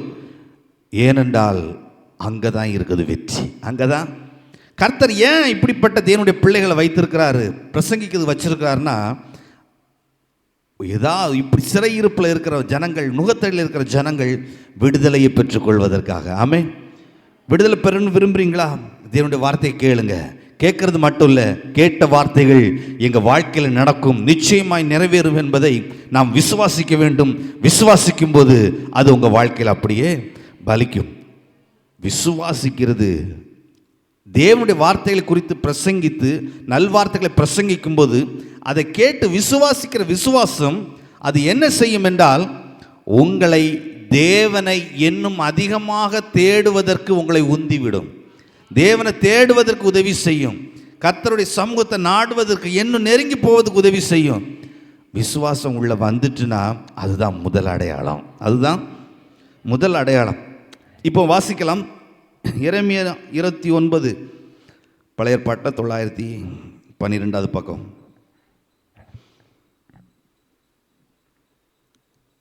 29:12 வாசிக்கிறேன். அப்பொழுது நீங்கள் கூடி வந்து என்னை தொழுது கொண்டு என்னை நோக்கி விண்ணப்பம் பண்ணுவீர்கள். எல்லாம் சொல்லுங்க, விண்ணப்பம் பண்ணுவீர்கள். நான் உங்களுக்கு செவி கொடுப்பேன். உங்கள் முழு இதயத்தோடு என்னை தேடுகிறீர்களானால் என்னை தேடுகையில் கண்டுபிடிப்பீர்கள். நான் உங்களுக்கு காணப்படுவேன் என்று கர்த்தர் சொல்லுகிறார். நான் உங்கள் சிறையிருப்பை திருப்பி நான் உங்களை துரத்திவிட்ட எல்லா ஜாதிகளிலும் எல்லா இடங்களிலும் இருந்து உங்களை சேர்த்து நான் உங்களை விலக்கி இருக்கிற ஸ்தானத்துக்கே உங்களை திரும்பி வர பண்ணுவேன் என்று கர்த்தர் சொல்கிறார். எத்தனை பேர் அப்படி நம்புறீங்க? ஃபஸ்ட்டு நீங்கள் கூடி வந்து, எல்லாம் சொல்லுங்க கூடி வந்து, சத்தமாக சொல்லுங்க கூடி வந்து. கூடி வர்றது ரொம்ப முக்கியம். கூடி வர்றது ரொம்ப முக்கியம். கூடி வந்துங்கிற வார்த்தையில் கர்த்தர் சில இடங்களில் அதை சொல்கிறார், ரொம்ப முக்கியத்துவப்படுத்துகிறார். ஏன் கூடி வரணும்? ஆண்டவர் அழகாக சொல்லியிருக்கலாம்ல, நீ தனியாக, நீ ஒரு ஆள், நீ விசுவாசிச்சா போதும் அப்படின்னு சொல்லியிருக்கலாம்ல. நான் சொல்கிறேன், விசுவாசிக்கிறவர்கள் கூடி வரணும். விசுவாசிக்கிறவர்கள் கூடி வரணும். எதுக்காக கூடி வரணும்? அவரை தொழுது கொள்வதற்காக. ஆமென். தனியாக தொழுது கொள்வது ஒன்று இருக்குது, கூடி வந்து தொழுது கொள்வது இருக்குது. நான் சொல்கிறேன், கவனிங்க. சிறையிருப்புக்காக தானியேல் உபவாசம் பண்ணி ஜெபம் பண்ணான். உங்களுக்கு தெரியும், தானியேல் 9ஆம் அதிகாரத்தை வாசித்தீங்கன்னா தெரியும். தானியேல் தனித்து தொழுது கொள்கிறவன். எப்படி தொழுது கொள்கிறவன்? தனித்து தொழுது கொள்கிறவன். வீட்டில் இருந்து காலையில் அந்தி சந்தி மத்தியான வேளையில் என்ன செய்வான்? 3 நேரம் தனியாக தொழுது கொள்கிறவன். அவன் ஜெபம் பண்ணான். அவன் என்ன செய்தான்? உபவாசம் இருந்து ஜெபம் பண்ணான். ஆனால் சிறையிருப்பு மாறலை. சிறையிருப்பு மாறிச்சா? மாறலை. பதில் கிடச்சிது. கர்த்தர் சொன்னார், திட்டத்தை சொன்னார். உடனே கப்ரியேல் வேண்டிக் கொள்ள தொடங்கின போதே உத்தரவு பிறந்தது அப்படின்லாம் வாசிக்கிறோம். ஆனால் சொன்னார், பதில் கிடச்சிது. ஆனால் சிறையிருப்பு மாறலை. ஆனால் நீங்கள் நெகேமியா காலத்தில் வாஸ்து பார்த்தீங்கன்னா, நெகேமியா 9ஆம் அதிகாரம் 10, 11, 12 வாசிங்க. 1ஆம் அதிகாரத்தை போய் வாசித்து பாருங்கள். அவங்க என்ன செய்தாங்கன்னா, கூடி வந்து, எல்லாரும் சொல்லுங்க கூடி வந்து அவங்க தொழுது கொண்டார்கள். எப்படி தொழுது கொண்டாங்க? தனியாக நீங்கள் தொழுது கொள்ளலாம், தப்பு கிடையாது, நல்லது, ரொம்ப நல்லது. கூடி வந்து தான் தொழுது அதாவது சிலர் என்ன பண்ணிடுவாங்கன்னா, கூடி வந்து தொழுது கொள்றதை மட்டும் வச்சுட்டு தனியாக தொழுது கொள்ளாமல் இருப்பாங்க. அது தப்பு. தனியாகவும் தொழுது கொள்ளணும். ஆனால் அதிகமான ஒரு வெற்றி எங்கே உண்டாகும்னா, கூடி வந்து தொழுது கொள்ளுகையில் இருக்கும். வாழ்க்கையில் ஜெபத்திற்கு பதில் எங்கே கிடைக்கும்னா, கூடி வந்து தொழுது கொள்ளும்போது பதில் ரொம்ப பயங்கரமாக இருக்கும். அநேக காரியங்கள், அநேக சிறையிருப்புகள் உடைவதை அங்கே தான் பார்க்க முடியும். ஏன்னா கர்த்தர் அப்படி ஒரு சிஸ்டமேட்டிக் வச்சுருக்கிறாரு. அது ஏன்னு தெரியாது. அது ஏன்னு வேதத்தில் அநேக காரியங்களை வாசிக்கும்போது அங்கெல்லாம் பாருங்கள், நெகேமியா காலத்தில் ஜனங்கள் யார் யாரெல்லாம் விசுவாசித்தாங்களோ அவங்கெல்லாம் கூடி வந்து தொழுது கொள்ள ஆரம்பித்தார்கள். கூடி வந்து தொழுது கொள்ள ஆரம்பிக்கும்போது அங்கே அநேக காரியங்கள் மாற்றப்படுது. ராஜாவுடைய இருதயம் மாறுது. அங்கே ராஜா அந்த சிறையிருப்பை மாற்றுவதற்காக அநேக காரியங்கள் அங்கே செய்ய ஆரம்பிக்கிறாரு. அதற்கான ஃபண்டு ஒதுக்குறாரு, அதற்கான சட்டத்தை பிறப்பிக்கிறாரு, அநேக மனிதர்கள் பாதுகாப்புக்கு அனுப்புகிறாரு. அங்கே போய் இடிந்து போன சிறையிருப்பில் இருக்க ஜனங்கள் அங்கே அவங்க மறுபடியும் தங்கள் பாழான இடத்துல போய் கட்டி குடியேறுவதற்கான எல்லா ஏற்பாடுகள் அங்கே நடக்குது. எல்லா சூழ்நிலைகளும் அங்கே மாற ஆரம்பிக்குது. பாழாய் போனதெல்லாம் வேற லெவலில் மாற ஆரம்பிக்குது. பாழடிக்கப்பட்டது, இடிந்து போனது, தகர்ந்து போனது எல்லாம் மறுபடியும் கட்டி எழுப்ப ஆரம்பிக்குது. ஏனென்றால் கூடி வந்து தொழுது கொள்ளும்போது வரக்கூடிய நன்மை. ஆமென். தனியாக நம்ம தொழுது கொள்ளும்போது அதற்கு வேறு தனிப்பட்ட விதத்தில் சில நிறையா நன்மைகள் இருக்குது. யாக்கோபு பிந்தி தனித்திருந்தான். பிந்தி வாழ்க்கையில் ஒரு இக்கட்டு. அந்த நேரத்தில் யாக்கோபு பிந்தி தனித்திருந்தான். யாப்போக்கு நதியில் அங்கேயும் தேவனை சந்திக்கிறார், அவனை ஆசீர்வதிக்கிறாரு இருக்குது. ஆனால் சிறையிருப்பு மாறுவதற்கு, நுகத்தடிகள் உடைவதற்கு, கட்டுக்கள் அறுக்கப்படுவதற்கு கூடி வந்து தொழுது கொள்ள வேண்டும். ஆமென். எத்தனை பேர் விசுவாசிக்கிறீங்க? எல்லாரும் பக்கம் பார்த்துங்க. கூடி வந்து தொழுது கொள்ளணும். கர்த்தர் சபை எதுக்காக வச்சிருக்காருன்னு நினைக்கிறீங்க? கூடி வந்து தொழுது கொள்வதற்காக. நம்ம தனிப்பட்ட மனிதர்கள் தனிப்பட்ட விதத்தில் வீட்டில் இருந்து கர்த்தரை தொழுது கொள்கிறோம். கண்டிப்பாக தொழுது கொள்ளணும். தானியேலை மாதிரி 3 வேளை தொழுது கொள்ளணும். ஆமென். அது ஆசீர்வாதம், தவறு கிடையாது. ஆனாலும் ஆண்டவர் அப்படியே வச்சுருந்துருக்கலாம்ல. ஏன் சபைங்கிற ஒரு கான்செப்டை எதுக்காக கொண்டு வராருன்னா, நம்ம எல்லாரும் சேர்ந்து அவருடைய நாமத்தை உயர்த்துவதற்கு. ஆமென். எத்தனை பேர் அப்படி நம்புறீங்க? எத்தனை பேர் விசுவாசிக்கிறீங்க? தனித்து ஜெபம் பண்ணும்போது ஒரு சில நன்மைகள், சேர்ந்து ஜெபிக்கும்போது ஒரு சில நன்மைகள். இது ரெண்டும் வேற வேற பெரிய ஒரு ஆங்கிள். அது பெரிய பெரிய ஆழமான ஒரு விஷயம். அவர் என்ன சொல்றாரு? விசுவாசிக்கிறவன் தொழுது கொள்வான்ட்டு அப்படி முடிச்சிருக்கலாம், அப்படி முடிக்கல.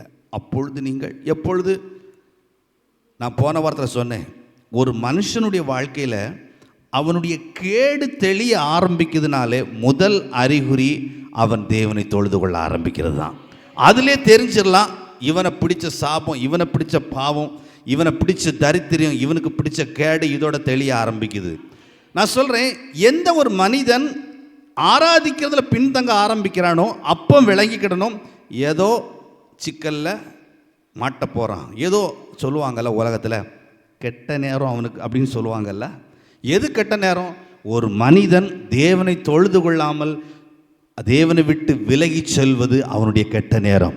எந்த ஒரு மனிதன் தேவனை தொழுது கொள்வதற்கு தன்னுடைய தீமையான சூழ்நிலையிலும் தேவனை விசுவாசித்து தேவனிடத்தில் நெருங்க ஆரம்பிக்கிறானோ அப்பமே அவனுக்கு நல்ல காலம் பிறக்க எந்த ராப்பாடியும் வந்து சொல்ல தேவையில்லை. அவன் ராப்பாடி வந்து கிடுகிடுன்னு சொல்லிட்டு நல்ல காலம் பிறந்துன்னு சொல்ல. எவன் ஒருத்தன் தேவனை தேடுவதற்கு தன்னுடைய இதயத்தை நேராக்கி விசுவாசத்தோடு தேவனுடைய சமூகத்துக்கு வர ஆரம்பிக்கிறானோ அப்பமே அவனுக்கு நல்ல காலம் வர ஆரம்பிச்சிச்சு. கவனிங்க,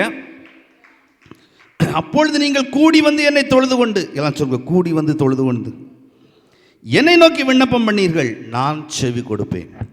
கூடி வந்து தொழுது கொள்ளும்போது செவி கொடுக்கிற தேவன். எல்லாம் சேர்ந்து சொல்லுங்க, கூடி வந்து தொழுது கொள்ளும்போது செவி கொடுக்கிற தேவன். உங்கள் முழு இருதயத்தோடு, எல்லாம் சொல்லுங்க, முழு இருதயத்தோடு என்னை தேடினால் என்னை தேடுகையில் கண்டுபிடிப்பீர்கள், நான் உங்களுக்கு காணப்படுவேன் என்று கர்த்தர் சொல்லியிருக்கிறார். நான் உங்கள் சிறையிருப்பை திருப்பி நான் உங்களை துரத்தி விட்ட எல்லா ஜாதிகளிலும் எல்லா இடங்களிலும் இருந்து உங்களை சேர்த்து உங்களை விலக்கி இருக்கிற ஸ்தானத்துக்கே உங்களை திரும்பி வர பண்ணுவேன் என்று கர்த்தர் சொல்லுகிறார். சில நேரத்தில்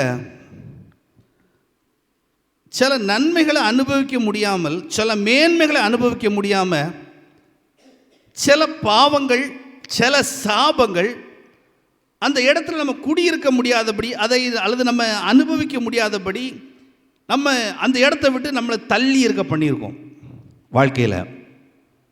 அவர் சொல்கிறாரு, என்னை விசுவாசித்து முழு இருதயத்தோடு முழு ஆத்மாவோடு நீ என்னை தேடும்போது, நீ எந்தெந்த இடத்துலேருந்து விலக்கி விடப்பட்டாயோ, எந்த இடத்துல நீ சிறை இருக்கப்பட்டாயோ அதே இடத்துக்கு நான் உன்னை திருப்பி வர பண்ணுவேன். ஆமே. நான் சொல்கிறேன், விசுவாசிக்கிறது ரொம்ப நல்லது. ரொம்ப விசுவாசிக்கும் போது அந்த விசுவாசம் தேவனிடத்தில் நெருங்க செய்கிறது, தேவனை முழு இருதயத்தோடு தேட உதவி செய்கிறது, நம் கூடி வந்து தேவனை தொழுதுகளை உதவி செய்கிறது. அப்படி அந்த காரியங்கள் வரும்போதே புரிந்து கொள்ளணும், நம்முடைய வாழ்க்கையில் ஏதோ மாற்றங்கள் நடக்க போகுதுன்னு. எத்தனை பேர் விசுவாசிக்கிறீங்க? எத்தனை பேர் அப்படி நம்புறீங்க? அதனால தான் பிசாசு எதுக்கு விட மாட்டான்னா, தேவனை தொழுது கொள்றதுக்கு விட மாட்டான், கூடி வந்து ஆராதிக்கிறதுக்கு விடவே மாட்டான். உண்மை. அநேகம் பேர்ட்ட நான் பார்த்துருக்கேன், அநேகம் பேர்ட்ட நான் பேசியிருக்கேன். பாருங்களேன், அவங்க சொல்லுவாங்க, எப்படி என்ன சொல்லுவாங்கன்னா, நாங்கள் தனியாக வந்து ஜெபம் பண்ணுறோம், தனியாக நாங்கள் கூட்டம் நடக்காத நாளில் வந்து நாங்கள் என்ன செய்வோம், ஜெபம் பண்ணுவோம் அப்படின்றாங்க. நான் சொல்லுவேன், இல்லை, நீங்கள் வாரதாக இருந்தால் சண்டே நீங்கள் வாங்க. அவன் ஏன்னா சண்டே கூடி வந்து நம்ம ஆராதிக்கும்போது அநேக நுகத்தடிகள் உடைய ஆரம்பிக்கும், சிறையிருப்பு மாற ஆரம்பிக்கும், பாழாய் போனதெல்லாம் கட்டி எழுப்பப்பட ஆரம்பிக்கும். நான் சொல்கிறேன், விலக்கப்பட்ட ஸ்தானத்திலிருந்து மறுபடியும் குடியேற்றப்படுவோம். எத்தனை பேர் விசுவாசிக்கிறீங்க? நான் சொல்கிறேன், நீங்கள் ஆராய்ந்து பார்க்க முடியாத, கிரகிக்க முடியாத, இயற்கைக்கு அப்பாற்பட்ட விதத்தில் இதெல்லாம் எப்படி நடக்கும், இதெல்லாம் நடக்கிறதுக்கு வாய்ப்பே இல்லைன்னு சொல்லக்கூடிய பெரிய பெரிய காரியங்களை நீங்கள் பார்க்கணுன்னா, நீங்கள் கூடி வந்து தேவனை முழு இருதயத்தோடு விடுதலையோடு ஆராதிக்கும் போது அந்த இடத்துல நீங்கள் பார்க்க முடியும். எத்தனை பேர் அப்படி நம்புறீங்க? எத்தனை பேர் விசுவாசிக்கிறீங்க? அநேக நேரத்தில் கட்டப்பட்டிருக்கிற மனிதர்கள் ஏராளம். தாளக்குடியில், சந்தவளையில், தோப்பூரில் அநேக ஜனங்களை நான் பார்த்துருக்கேன், அநேகம் பேர் பேசியிருக்கிறேன்.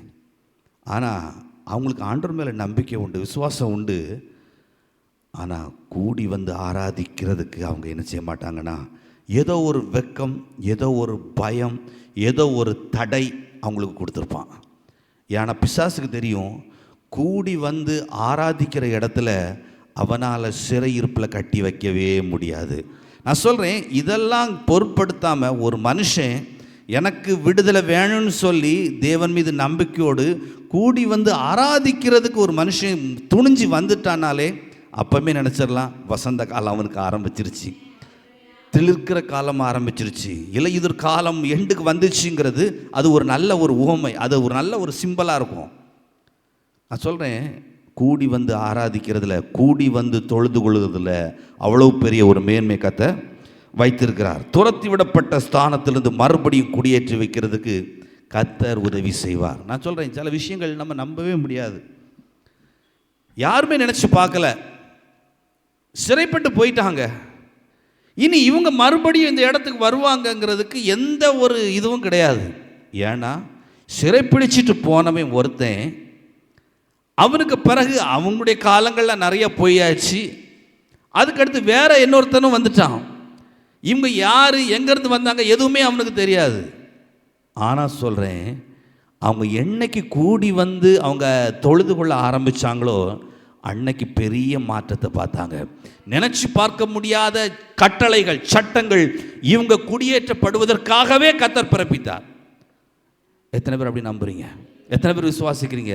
நான் சொல்கிறேன், முழு இருதயத்தோடு தேவனிடத்தில் கூடி வந்து நம்ம தொழுது கொள்ளும்போது நீங்கள் நினைத்து பார்க்க முடியாத காரியத்தை, நீங்கள் நினைத்து பார்க்க முடியாத மாற்றத்தை உங்கள் வாழ்க்கையில் கர்த்தர் செய்ய ஆரம்பிப்பார். நிச்சயமாக உங்களுடைய கண்கள் பார்க்கும். ரெண்டு விஷயம். ஒன்று, முழு இருதயத்தோடு, எல்லாம் சொல்லுங்க, முழு இருதயத்தோடு, முழு இருதயத்தோடு அவரை தேடணும், கூடி வந்து அவரை தொழுது கொள்ள ஆரம்பிக்கணும். இது உண்மையா? இதெல்லாம் நடக்குமா? நடக்குமாங்க? கேளுங்க, இதெல்லாம் உண்மையா? பக்கத்துல பார்த்து கேளுங்க, இதெல்லாம் நடக்குமாங்க? பேசுங்க, கூட்டு பேசுங்க, தட்டி கூட்டி, இதெல்லாம் நடக்குமா? வாய்ப்பு இருக்கா? என்னவோ அவன் பாட்டுக்கு அளந்து விட்டுட்ருக்கான், இஷ்டத்துக்கு வாய்க்கு வந்தபடி பேசிகிட்டு இருக்கான், இதெல்லாம் நடக்குமா? பார்த்துருவோம், வேதத்தை பார்த்துருவோம். எத்தனை பேர் இந்த கையில் வச்சுருக்க பைபிளை நம்புறீங்க? இங்கே இதில் எதுவுமே பொய் கிடையாது, பொய் சரித்திரம் இல்லை அப்படின்னு எத்தனை பேர் நம்புறீங்க? இஸ்லாமியர்கள் சரித்திரத்தை நம்ப மாட்டாங்க, சரித்திரத்தை நம்ப மாட்டாங்க. கேட்டால் சொல்லுவாங்க, ஒவ்வொருத்தரும் ஒவ்வொரு சரித்திரம் எழுதுவாங்கன்னு. அது ஒரு விதத்தில் உண்மைதான். ஆனால் வேதத்தில் சொல்லப்பட்ட காரியங்கள் சரித்திரபூர்வமாக 100% உண்மை. கொஞ்சம் கூட இதில் பொய் கிடையாது. கொஞ்சம் கூட கற்பனை கதைகளையோ எடுத்துக்கட்டின கதையோ அங்கே இந்த வேதத்தில் இல்லை. 100% உண்மை. அப்பொழுது நீங்கள் கூடி வந்து என்னை தொழுது கொள்வேன்னு சொல்லியிருக்கு இல்லையா? எப்பொழுது? முக்கியமான வார்த்தை.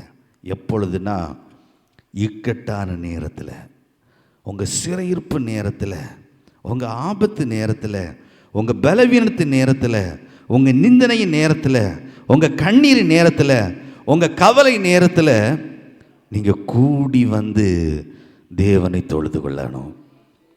ஆனால் சரீரம், உலகம் சொல்லும், இந்த நேரத்தில் நீ போகணுமா, இந்த நேரத்தில் நீ, அதெல்லாம் இப்போ அதில் யாரும் தப்பாக சொல்ல மாட்டாங்க. நான் கேட்குறேன், கடவுளை தொழுது கொள்வது யாரும் தப்பாக சொல்கிறதுக்காக தொழுது கொள்றீங்க? கேளுங்களா? ஏம்மா இந்த நேரத்தில் நீ போகணுன்னு அவசரம் இல்லை, அதில் யாரும் ஒன்றும் தப்பாக நினைக்க மாட்டாங்க, அவங்களுக்கு தெரியும், அவங்களுக்கு. அப்போ யாருக்காக தொழுது கொள்றீங்க? நான் கேட்குறது சரிதானே? இந்த எண்ணங்கள், இந்த வார்த்தைகள் உங்களுக்கு வந்திருக்கா? எண்ணங்கள் உங்களுக்கு வந்திருக்கா? இந்த மாதிரி வார்த்தைகள் நீங்கள் கேட்டிருக்கீங்களா? அவங்களுக்கு தெரியும், சூழ்நிலை தெரியும். ஏன்னா போகிறது, தொழுது கொள்வது பாஸ்டருக்காக தானே, பாஸ்டருக்காகவும், பாஸ்டர் பிள்ளைகளுக்காகவும், குடும்பத்துக்காகவும், அவளை வாழ வைக்க தானே போகிறது. கரெக்டு தானே? அதுதானே வாரீங்க, எங்களை வாழ வைக்க தானே வாரீங்க. அப்பொழுது நீங்கள் அப்படிங்கும்போது எந்த சிறையிருப்பில் இருக்கீங்களோ, எந்த கஷ்டத்தில் இருக்கீங்களோ, எந்த நுகத்தடியில் இருக்கீங்களோ, எந்த நிந்தையை சுமந்துட்டு இருக்கீங்களோ, எந்த பாரத்தை சுமந்துட்டு இருக்கீங்களோ, எந்த சாபத்துக்குள்ளால இருக்கீங்களோ, அந்த சூழ்நிலையின் மத்தியில் முக்கியம் அது. எல்லாரும் நினைக்கிறாங்க எனக்கு எல்லாம் வசதியாக இருந்தால் எல்லாம் கரெக்டாக இருந்தால் நான் போவேன் அப்படின்னு நினைக்கிறாங்க. இல்லை, அப்படி இல்லை. வேதம் அப்படி சொல்லலை. முக்கியமாக எல்லா நேரத்துலையும் கடவுளை தேடணும். நல்லா இருக்கும்போது தேடணும், நல்லா இருக்கும்போது கடவுளை மறந்துடக்கூடாது. ஆனால் முக்கியமாக நான் எப்போ தேடணும்னா என்னுடைய சிறையிருப்பு நேரத்தில், என்னுடைய நுகத்தடி நேரத்தில், என்னுடைய அடிமைத்தனத்தின் நேரத்தில், என்னுடைய பலவீனத்தின் நேரத்தில், என்னுடைய நிந்தையின் நேரத்தில், என்னுடைய தோல்வியின் மத்தியில் நான் அதிகமாக கடவுளை தேட ஆரம்பிக்கணும். ஆமென். ஏன்னா என் சூழ்நிலை மாறுவதற்காக, இப்படிப்பட்ட சூழ்நிலையை உடைக்கிறதற்கு சூழ்நிலைக்கு அப்பாற்பட்ட ஒருவர் இருக்கிறாரு. அவரை நான் தேடும்போது என் வாழ்க்கையில் நிச்சயமாக ஒரு மாற்றம் வரும். எத்தனை பேர் விசுவாசிக்கிறீங்க? சூழ்நிலைகளை உடைக்கிறதுக்காக தான் கர்த்தர் அவரை தேடவே சொல்றாரு. சூழ்நிலைகளை மாற்றக்கூடிய சக்தியை கர்த்தர் விசுவாசத்தில் வச்சிருக்கிறாரு. அந்த விசுவாசம் தேவனுடைய வார்த்தையினால என் இதயத்துக்குள்ளால வந்து அது என்னை தேவனை தேட சொல்லுது. அது என்ன செய்யுது? தேவனை பலவீனமாக இருந்தாலும் பரவாயில்ல, கஷ்டமான சூழ்நிலையாக இருந்தாலும் பரவாயில்ல, யார் என்ன நினைச்சாலும் பரவாயில்ல, நான் என் தேவனை தேட ஆரம்பிக்க போகிறேன். ஏன்னா என் வாழ்க்கையில் மாற்றங்கிறது எனக்கு தான் வேணும். என்னை சுற்றி யோசிக்கிறவங்களுக்கும் என்னை சுற்றி பேசுகிறவங்களுக்கும் தேவை. சூழ்நிலை யாருக்குங்க மாறணும்? பக்கத்து வீட்டுக்காரங்களுக்கா? யாருக்குங்க மாறணும்? நான் சொல்கிறேன், மனுஷன் சிந்திக்கிறதையும் மனுஷன் பேசுகிறதையும் நீங்கள் நினைக்கவே, நான் சொல்கிறேன் எனக்கு விடுதலை வேணும். எத்தனை பேர் அப்படி விரும்புகிறீங்க? என்னுடைய நுகத்தடி மாறணும், என்னுடைய கஷ்டங்கள் மாறணும், என்னுடைய சிறையிருப்பு மாறணும், என்னுடைய நிந்தைகள் மாறணும், என் வாழ்க்கையில் ஒரு பெரிய மாற்றம் உண்டாகணும். என் வாழ்க்கையில் இலையுதிர் காலங்கள் மாறி திளிர்க்கிற காலங்கள் உருவாக ஆரம்பிக்கணும். அப்போ நான் தான் விசுவாசிக்கணும். யார் விசுவாசிக்கணும்? 12 வருஷமா பெரும்பாடு உள்ள ஸ்திரீ இருந்தா, அவ சுத்தி சுத்தி சூழ்நிலையை பார்த்துட்டு இருந்திருந்தானா அவ நிச்சயமா விடுதலை பெற்றிருக்கவே முடியாது. நிச்சயமா விடுதலை பெற்றிருக்கவே. நான் சொல்றேன், அவ பார்த்தா இந்த 12 வருஷமா இவங்கெல்லாம் இருந்து என் வாழ்க்கையில் என்னத்தை பெருசாக சாதிச்சிட்டாங்க, என்னத்தை தந்துட்டாங்க? எதையும் தரல. என் கஷ்டம் என்னோட தான். ஒவ்வொரு நாளும் ஒவ்வொரு நிமிஷமும் நாம் படக்கூடிய பாடு அது எனக்கு. அதை சுமக்கிறதுக்கு என்னை சுற்றி இருக்கிற மனிதர்களால் முடியவே மாற்றவும் முடியாது, எதுவுமே செய்ய முடியாது அவங்களால. ஆனால் மாற்றுறதுக்கு ஒரே ஒருத்தரால் தான் முடியும். இந்த வாய்ப்பை விட்டால் எனக்கு வேற வாய்ப்பே கிடையாதுன்னு சொல்லிட்டு எவர் என்ன நினச்சாலும் பரவாயில்லன்னு சொல்லிட்டு ஒரு முடிவு எடுத்தா பாருங்க, கூட்டத்துக்குள்ளோடி நுழைஞ்சி போய் அப்படி வஸ்திரத்தின் ஓரத்தை தொட்டா வாழ்க்கையில் பெரிய மாற்றத்தை கண்டு கொண்டா. அப்போ யோசித்து பாருங்களா, அவள் ஒரு தீர்மானம் பண்ணியிருக்கலாம். எப்படி? எனக்கு இது சுகம் ஆகட்டு. நான் நிறைய பேர் சொல்லக்கூடிய வார்த்தை அப்படி தானே இருக்குது. எனக்கு இது மாறட்டும், அப்போ நான் என்ன செய்வேன்? மாறின பிறகு நீ வர தேவையில்லை, மாறுவதற்காக தான் நீ வரணும். ஆமென். ஏன்னா மாறுவதற்காக வந்தாதான் இவைகளையெல்லாம் மாற்றுகிற ஒரு தேவன் இருக்கிறார் என்பதை நீங்கள் அறிஞ்சுக்கிட முடியும், இந்த உலகம் அறிஞ்சுக்கிட முடியும். எத்தனை பேர் நம்புறீங்க? அப்பொழுது எல்லாம் சொல்லுங்க, அப்பொழுது. எப்பொழுது? சிறையிருப்பு நேரத்தில், கஷ்டத்தின் நேரத்தில், இக்கட்டான நேரத்தில், சத்துருக்கள் சூழ்ந்திருக்கும் போது. இப்போ வாசிக்கலாம் 2 நாளாகமம் 20. இதற்கு பின்பு 1 வாசிக்கிறேன். இதற்கு பின்பு மோவாப் புத்திரரும் அம்மோன் புத்திரரும் அவர்களோட அம்மோனியருக்கு அப்புறத்திலுள்ள மனுஷரோடு கூட யோசபாத்திற்கு விரோதமாய் யுத்தம் பண்ண வந்தார்கள். யோசபாத்துக்கு விரோதமாக யுத்தம் பண்ண சிலர் வந்து யோசபாத்தை நோக்கி, உமக்கு விரோதமாய் ஏராளமான ஜனங்கள் கடலுக்கு அக்கறையில் இருக்கிற சீரியாவில் இருந்து வருகிறார்கள். இதோ அவர்கள் எங்கேதியாகிய ஆசோசோன் தாமாரில் இருக்கிறார்கள் என்று அறிவித்தார்கள். அப்பொழுது யோசபாத் பயந்து கர்த்தரை தேடுகிறதற்கு ஒருமுகப்பட்டு யூதாவெங்கும் உபவாசத்தை கூறிவித்தார். நல்லா கவனிங்க, இஸ்ரவேலில் நிறைய ராஜாக்கள் இருக்காங்க, இருக்காங்க, அவங்களுடைய வாழ்க்கை வரலாறுலாம் இருக்குது. அதில் யோசபாத்துங்கிற ஒரு மனுஷன் ரொம்ப நல்ல மனுஷன். தேவனுக்கு ஃபஸ்ட்டு முக்கியத்துவம் கொடுக்குற மனுஷன், தேவனுக்கு ஃபஸ்ட்டு பிரியாரிட்டி கொடுக்குற மனுஷன். அதுக்கு முந்தியெல்லாம் இருக்காங்க, தேவனுக்கு கீழ்ப்படி நல்ல காரியங்கள் செய்த ராஜாக்கள் நிறைய பேர் இருக்காங்க. ஆனால் வாழ்க்கையில் ஒரு பிரச்சனை வந்துச்சுன்னா அவங்க என்ன பண்ணுவாங்கன்னா, ஃபஸ்ட்டு அவங்களுக்கு தெரிஞ்ச எல்லாத்தையும் பார்ப்பாங்க. அவங்களுக்கு தெரிஞ்ச எல்லாத்தையும் காசு கொடுத்து அந்த பிரச்சனையை சால்வ் பண்ண முடியுமான்னு பார்ப்பாங்க. நீ வாசிக்கலாம், நான் இனி வரக்கூடிய நாட்கள் அதெல்லாம் காண்பித்து தரப்போகிறேன். எப்பொழுது கூடி வந்து தேவனை தொழுது கொள்ளணும் அப்படிங்கிறதுக்காக இதை பேசுகிறேன். இக்கட்டு வந்தவுடனே, எதிரியோட படையெடுப்பு வந்தவுடனே ராஜாக்கள் என்ன பண்ணுவாங்கன்னா, தான் அரண்மனையில் இருக்கிற தங்கம் வெள்ளி காசெல்லாம் கொடுத்துட்டு, நீ போயிருப்பா, இப்போதைக்கு போயிரு, நான் யுத்தத்துக்கு வரல அப்படின்னு சொல்லி கப்பங்கட்டுறதும் சரி, இந்த மாதிரி சில டாக்டிக்ஸ் எடுத்தவங்க இருப்பாங்க. அடுத்து யோசிப்பாங்க. நான் சொல்கிறது, கடவுளுக்கு பிரியமான நிறைய நல்ல ராஜாக்கள் இந்த முட்டாத்தனத்தை பண்ணியிருக்காங்க. நீங்கள் யாராவது அப்படி பண்ணிகிட்ருக்கீங்களா? ஒரு வாழ்க்கையில் ஒரு பிரச்சனைன்னு வரும்போது அந்த பிரச்சனையை நீங்கள் டீல் பண்ணக்கூடாது, கர்த்தர் டீல் பண்ணுவதற்கு அதை விடணும். சொல்கிறது புரியுதா? நீங்கள் டீல் பண்ணால் அந்த கஷ்டம் உங்களுக்கு, கர்த்தர் டீல் பண்ணால் அந்த கஷ்டம் அவருக்கு. கஷ்டத்தை கடவுளுக்கு கொடுக்கண்டான்னு நினைக்கிறீங்களா? நான் சொல்கிறேன், கவனிங்க. உங்களுக்கு தெரிஞ்ச ஒரு நல்ல ராஜா எசேக்கியா ராஜா.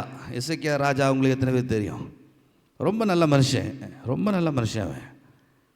ஆனால் ஒரு பிரச்சனைன்னு வந்த உடனே அவன் பண்ண வேலை என்ன தெரியுமா? இருந்த அரண்மனையில் இருந்தது, தேவாலயத்தில் இருந்தது எல்லா பொண்ணு தங்கம் எல்லாத்தையும் கொண்டு கொடுத்துருவான். எல்லாத்தையும் கொண்டு கொடுத்துருவான். ஆனால் இவன் அதை பண்ணலை. அதுக்கு நான் இவனுக்கு ஒரு பாராட்டு கொடுக்குறேன். நிறைய நல்ல காரியங்கள் பண்ணியிருக்கிறான். ஆனால் இவன் எடுத்த உடனே அந்த மாதிரிலாம் யோசிக்க மாட்டான். என்ன இருக்குது, இதை வச்சு என்ன பண்ணலாம், அதை அடகு வைக்கலாமா, இதை வித்துடலாமா, இப்படிலாம் யோசிக்க மாட்டான். ஒரு பிரச்சனைன்னு வந்துச்சுன்னா நேராக தேவனை தேட போவான்.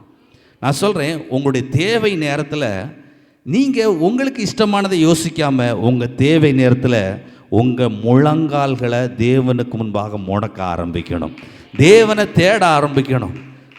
விசுவாசம் இருந்தால் தான் இதை செய்ய முடியும். தேவை இருக்குது, போய் முழங்கால் முடக்கிட்டு இருந்தால் என்னத்தை கிடைக்கும்? முட்டாத்தனமாக இப்படி உலகத்தார் பேசுவாங்க. நான் சொல்கிறேன், நான் என்னுடைய பிரச்சனையை டீல் பண்ணலை, எனக்காக என்னுடைய பிரச்சனைகளை, என் தேவைகளை சந்திக்கிற ஒரு தேவன் இருக்கிறார். என் காரியத்தை நான் செய்கிறத விட எனக்காக செயல்படுகிற ஒரு தேவன் இருக்கிறார் என்பதை நம்ம விசுவாசிக்கணும். இந்த யோசபாத் ராஜா உடனே என்ன பண்ணான்னா, கர்த்தரை தேடுகிறதுக்கு, வாஸ்தவலாம் 3வது வசனம், அப்பொழுது யோசபாத் பயந்து கர்த்தரை தேடுகிறதற்கு ஒருமுகப்பட்டு யூதாவெங்கும் உபவாசத்தை கூறுவித்தான். யூதாவெங்கும் உபவாசத்தை கூறுவித்தான். ஒரு விஷயத்தை கவனிங்க, நல்லா கவனிங்க. இந்த யோசபாத் நல்ல ராஜான்னு நமக்கு தெரியும், தேவனுக்கு பிரியமானவன் ராஜான்னு தெரியும். இந்த மனுஷன் வாழ்க்கையில் ஏன் பிரச்சனை, இதை சொல்லி நான் இன்றைக்கி முடிக்க போகிறேன். 8 மணிக்கெல்லாம் முடிச்சிடுவேன், கரெக்டாக முடிச்சிடுவேன். இதை சொல்லி முடிக்க போகிறேன். அதுக்கு பிறகு உள்ள காரியத்தை நம்ம வரக்கூடிய வார்த்தை நம்ம தொடரலாம். ஃபஸ்ட்டு இந்த மனுஷனுடைய வாழ்க்கையில் ஏன் பிரச்சனை? அநேக நேரத்தில் இந்த கேள்விகள் உங்களுக்கு வரும். நான் ஒழுங்காக தானே சர்ச்சுக்கு போயிட்டுருக்கேன், நான் ஒழுங்காக தானே கடவுளை தேடிட்டு இருக்கேன், நான் ஒழுங்காக தானே எல்லாம் செய்துட்ருக்கேன், கடவுள் கொடுக்க வேண்டியதை ஒழுங்காக கொடுத்துட்டு எல்லாம் கரெக்டாக தான் இருக்குது, அப்போ எனக்கு என் வாழ்க்கையிலையே இந்த பிரச்சனை? இப்படிப்பட்ட கேள்வி உங்களுக்கு இருக்குதா? இருந்தாலும் கை வைத்த மாட்டீங்க. ஏய், தலையை அசைச்சிடாத, கண்டுபிடிச்சிருவார், அதனால் கம்முன்னு அப்படி ரப்பர் மாதிரி இருந்துக்க. கரெக்ட். இந்த மாதிரி கேள்வி அநேக நேரத்தில் வரும். நான் நல்லா தானே இருக்கேன், ஒழுங்காக தானே, என் வாழ்க்கையில் ஏன் பிரச்சனை? 2 பேப்பர் பின்னால் தள்ளுங்க. 18வது அதிகாரத்தில் அவன் செய்த ஒரு காரியம் ஒன்று இருக்குது பாருங்களேன். 1லேருந்து வாசிக்கிறேன். 2 நாளாகவும் 18 1லேருந்து. யோசபாத் மிகுந்த ஐஸ்வர்யமும் கனமும் உடையவனாயிருந்து அவன் ஆகாபோடை சம்பந்தம் கலந்து, அண்டர்லைன் அந்த வேடை பண்ணிக்கிடுங்க, ஆகாபோடை சம்பந்தம் கலந்தான். பிரச்சனைக்கு காரணம் என்னங்கிறத அநேக நேரத்தில் நமக்கு தெரியலை, நம்ம ஒரு சைடாக பார்த்துடுறோம். நான் ஒழுங்காக தேவனை தேடுறேன், தேவனுக்கு பிரியமானதை செய்கிறேன், கடவுளை இடைவிடாமல் ஆராதிக்கிறேன், என் வாழ்க்கையில் ஏன் பிரச்சனை? ஒரு விஷயத்தை நீங்கள் யோசிக்கணும். நீங்கள் யாரோடு சம்பந்தம் கலந்திருக்கிறீர்கள்? யாரோடு? கூப்பிட்டு கேளுங்க, நீங்கள் யாரோடு சம்பந்தம் கலந்திருக்கீங்க? ஆகாப்போட சம்பந்தம் கலந்திருக்கீங்களா? நீங்கள் நல்ல ஆள் தான், நீங்கள் நல்ல மனுஷன்தான், ஒழுங்காக தேவனை தேடுறவங்க தான், தேவனுக்கு பிரியமானவங்க தான், கடவுளுக்குன்னு ஒழுங்காக கொடுக்குறவங்க தான். ஆனால் நீங்கள் யாரோடு சம்பந்தம் கலந்துருக்கீங்க? ஏன் அதை சொல்கிறேன்னா, இந்த யோசபாத் எல்லாத்திலையும் கடவுளை கனப்படுத்துறவன் தான். அவன் பண்ண பெரிய தப்பு, தன்னுடைய பையனுக்கு ஆகாப்புடைய பொண்ணை கல்யாணம் பண்ணி வச்சான். யாருக்கு? கொஞ்சம் அழகா வாய்த்தன்னு சொல்லுங்க பார்ப்போம். இந்த ஆகாப் யார் தெரியுமா? இவன் யூதாவின் ராஜா, அவன் இஸ்ரவேலின் ராஜா. ஆகாப் யாரு? இஸ்ரவேலின் ராஜா. இந்த ஆகாப்புடைய மனைவி யார் தெரியுமா? யெசபெல். பேரை கேட்டாலே அதிரும், இரத்த காட்டேரி. சீர்திருத்த காலத்தில் பிளட்டி மேரி அப்படின்ற ஒரு குயினை பற்றி நாங்கள் சபை சரித்திரத்தில் வாசித்துருக்குறோம். அவள் பேரே இரத்த மேரி. என்ன பேர்? அத்தனை பரிசுத்தவான்களை கொன்று குவிச்சவா, கத்தோலிக்க விசுவாசத்தை சேர்ந்தவா. அத்தனை பரிசுத்தவான்களை கொன்று குவிச்சவா பொல்லா துஷ்ட பெண்ணு. எசபெல்னா அவளை சொல்லலாம் அந்த மாதிரி. அடுத்தால ஃபஸ்ட்டு எசபெல், ரெண்டாவது இந்த பிளட்டி மேரியை சொல்லலாம்.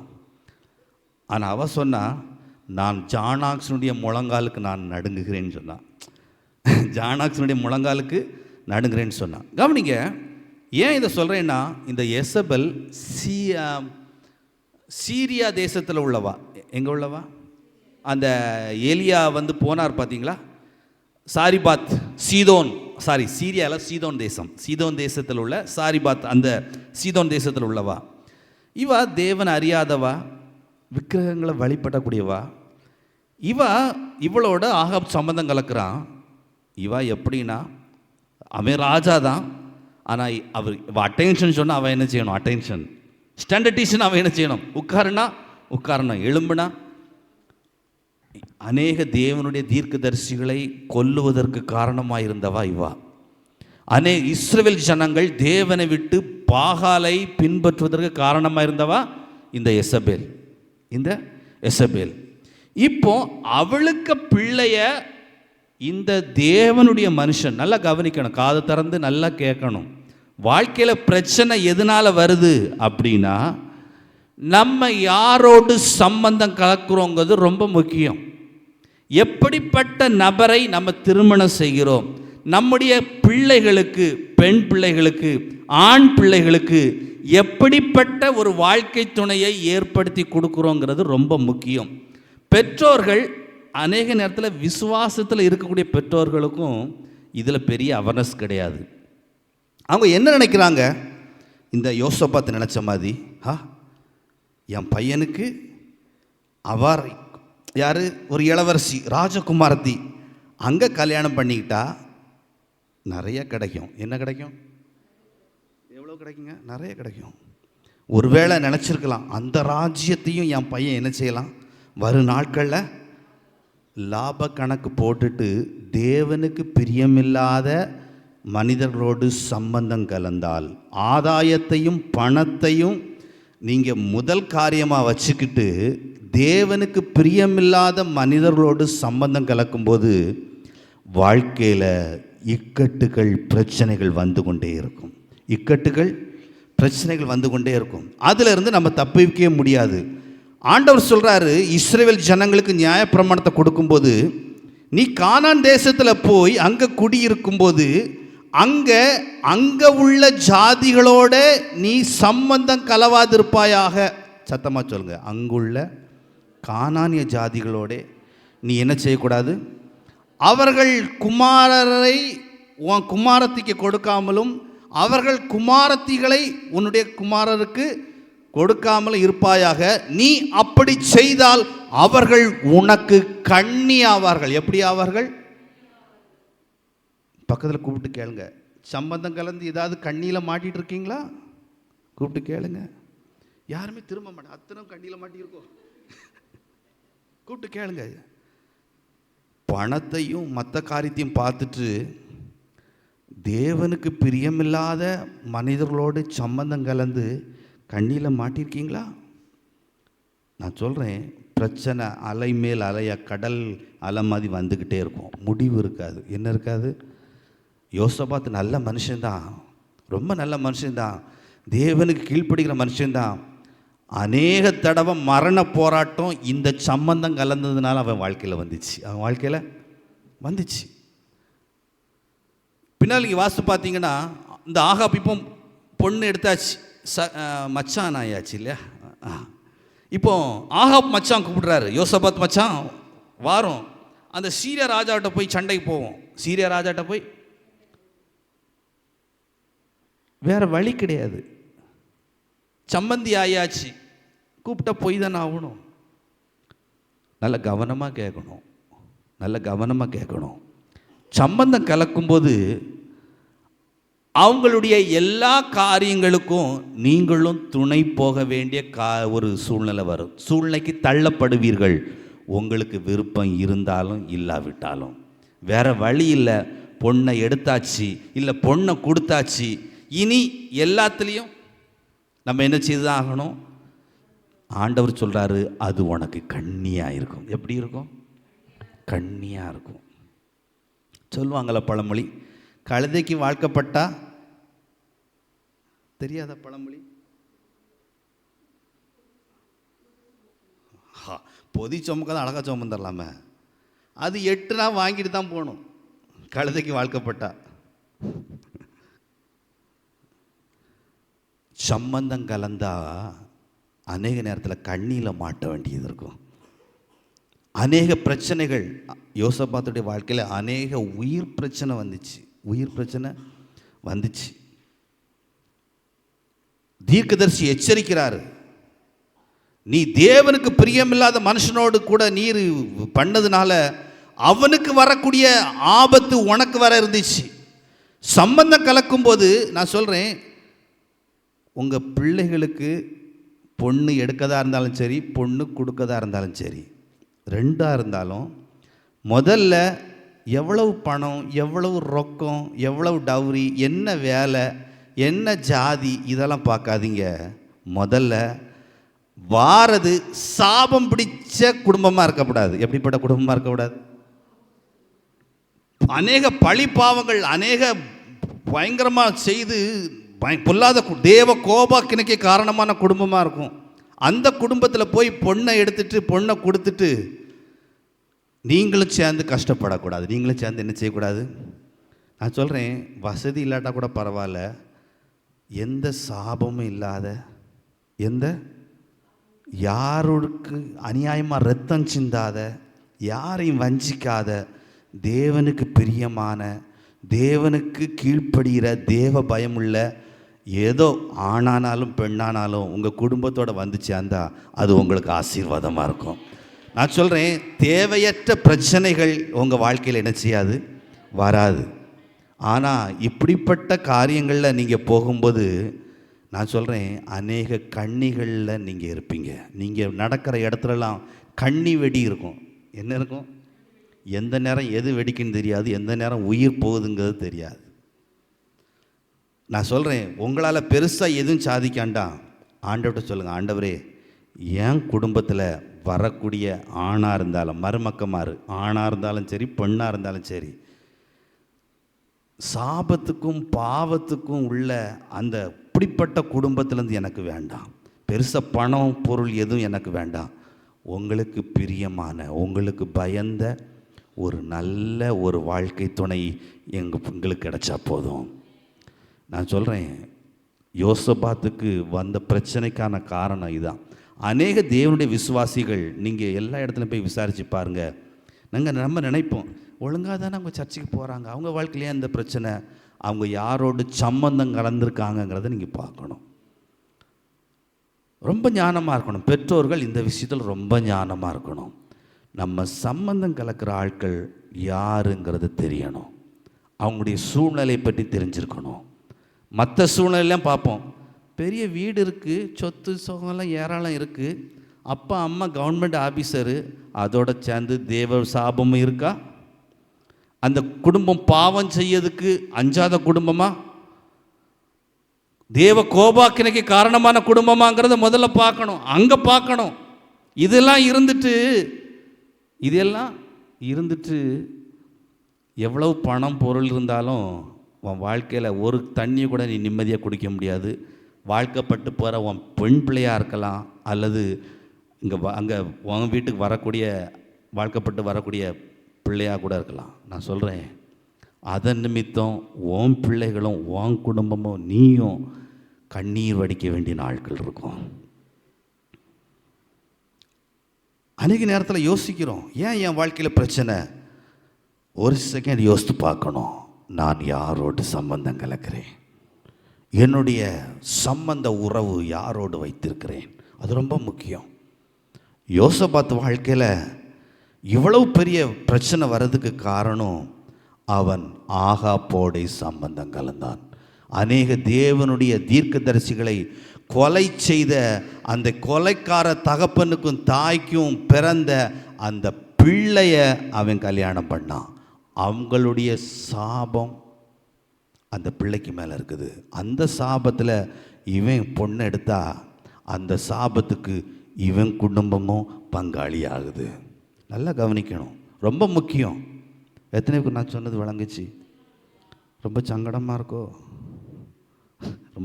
இருக்கோ? ஐயோ இப்படிலாம் நினச்சிருந்தேன். யோசிக்கணும். அதுக்கு பிறகு சம்பந்தம் கலந்த பிறகு அதுக்கு பிறகு யோசிக்கக்கூடாது. குப்பை தின்னாச்சு, தண்ணி குடிச்சு தான் ஆகணும். அதுக்கு பிறகு யோசிக்கவே கூடாது. அதுக்கு பிறகு மீண்டு வரவே முடியாது. எலியும் தவளையும் விளையாடின விளையாட்டு மாதிரி இருக்கும். எலி எங்களுக்கும் கடலுக்குள்ளால இருக்கும், சாரி, தவளை எங்களுக்கும் கடலுக்குள்ளால இருக்கும், எலி எங்களுக்கும் தரையில் இருக்கும். விளையாட்டு நல்லா ஜோராக இருக்கும். சம்பந்தம் கலந்தா எப்படி இருக்கும்? விளையாட்டு நல்லா ரசிக்கலாம். இது உயிரை காப்பாற்றுறதுக்கு இது கரைக்கு இழுக்கும், அது தண்ணியை கண்டா சந்தோஷத்தில் அது அங்கே இழுக்கும். எலி மாட்டிக்கிடும். எலி என்ன செய்யும்? மாட்டிக்கிடும். ரொம்ப முக்கியம், ரொம்ப யோசிக்கணும். யாரோடு சம்பந்தம் கலக்கிறோம், யாரோடு அநேக நேரத்தில் நம்ம வாழ்க்கையில் வரக்கூடிய பிரச்சனைக்கு நாம் சம்பந்தம் கலக்கக்கூடிய மனிதர்கள் ரொம்ப முக்கியம். நான் சொல்கிறேன், திரும்பவும் சொல்கிறேன், எதையும் ஸ்டேட்டஸ் பார்க்காதீங்க. நீங்கள் பார்க்க வேண்டிய ஒரே ஒரு ஸ்டேட்டஸ், சாபம் பிடிச்ச குடும்பமாக இருக்கக்கூடாது. கஷ்டப்பட்ட குடும்பமாக இருக்கலாம், அது தப்பு இல்லை. பெருசாக பேக்ரவுண்ட் இல்லாத குடும்பமாக இருக்கலாம், தப்பு இல்லை. ஆனால் தேவனுக்கு பயந்த, தேவனுக்கு கீழ்ப்படுகிற ஒரு குடும்பமாக இருந்தால் நான் சொல்கிறேன், கர்த்தருடைய ஆசீர்வாதம் ஐஸ்வர்யத்தை தரும். இப்போ அவங்க அப்படி இருந்தாலும் பின்னாட்களில் நல்லா இருக்கிறத உங்கள் கண்ணில் ஊர் கண்ணே பார்க்கும். எத்தனை பேர் விசுவாசிக்கிறீங்க? இன்றைக்கி கல்யாணத்தன்னைக்கு ஜம்முன்னு நிறையா எப்படி வந்தாங்கன்னு பெருமை பேசுகிறதுக்கு அங்கேருந்து இவ்வளவு கொண்டு வந்தாங்க அப்படின்னு சொல்கிறதுக்காக எடுத்திங்கன்னா, அதுக்கு பிறகு தண்ணிலையும் தரையிலையும் இழுக்கிறத ஊர் பார்த்து சிரிச்சுக்கிட்டு இருக்கோம். முடிவு உங்களுடையது. எத்தனை பேர் நல்லதுன்னு நினைக்கிறீங்க? ரொம்ப ஞானமாக இருக்கணும். எல்லோரும் எழுந்திருப்போம், கண்களை மூடுவோம், கரங்களை உயர்த்துவோம், தேவனுக்கு நன்றி சொல்வோம். ஆண்டவரே உமக்கு நன்றி சொல்கிறேன், கேட்ட வார்த்தைகளுக்காக நன்றி சொல்வோம்.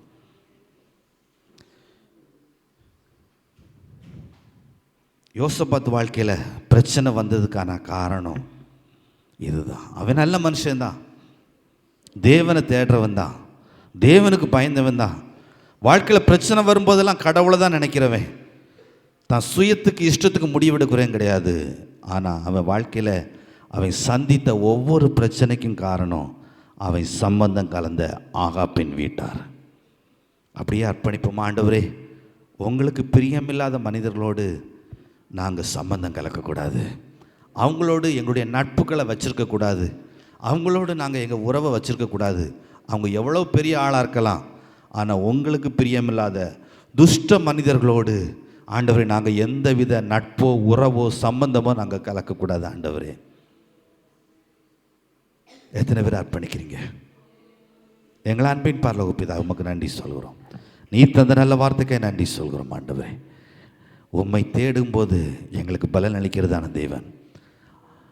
நாங்கள் கூடி வந்து உம்மை தேடும்போது, நாங்கள் கூடி வந்து உம்முடைய சமூகத்தில் வரும்போது, நாங்கள் நினைத்து பார்க்க முடியாத காரியங்கள் எங்கள் வாழ்க்கையில் செய்கிறதான தேவன். அற்புதங்கள் செய்கிறவர், அதிசயங்கள் செய்கிறவர். ஆண்டவரே, உம்மை விசுவாசித்து தேடக்கூடிய ஒவ்வொருத்தருடைய வாழ்க்கையிலும் ஆண்டவர் நீர் அவர்களுக்கு பலன் கொடுக்கும்படியாக ஜெபிக்கிறோம் ஆண்டவரே. வீணான விதத்தில், தவறான விதத்தில் எந்தவித நட்பையும் நாங்கள் பெற்றுக்கொள்ளாதபடிக்கு கர்த்தாவே நீர் கிருபை செய்வீராக. இதன் நிமித்தமாக அநேக பிரச்சனைகளுக்குள்ளாக, இக்கட்டுக்குள்ளாக, கண்ணிக்குள்ளாக நாங்கள் மாட்டி விடாதபடிக்கு என் தேவனாய் கர்த்தர் எங்களுக்கு உதவி செய்யும்படியாக ஜெபிக்கிறோம். தொடர்ந்து நீங்கள் மகிமைப்படுங்க. உம்முடைய நாமம் மகிமைப்படட்டும், உம்முடைய சித்தம் நிறைவேறட்டும், உம்முடைய ராஜ்யம் ஸ்தாபிக்கப்படட்டும். எங்களை அர்ப்பணிக்கிறோம். எங்கள் ஆண்டவர் இயேசுவின் நாமத்தில் ஜெபிக்கிறோம் நல்ல பிதாவே, ஆமென். நம்முடைய கர்த்தராகிய இயேசு கிறிஸ்துவின் கிருபையும் பிதாவாகிய தேவனுடைய அன்பும் பரிசுத்த ஆவியானுடைய ஐக்கியம் சிநேகமும் இன்னும் சதா காலமும் ஆண்டவராகிய இயேசு கிறிஸ்துவின் 2ஆம் வருகை மட்டும் நம் ஒவ்வொருடன் கூட இருப்பதாக. Amen, amen. God bless you. கர்த்தர் உங்களை ஆசீர்வதிக்கிறார். சமாதானம் கணஜங்கள். ஆமென்.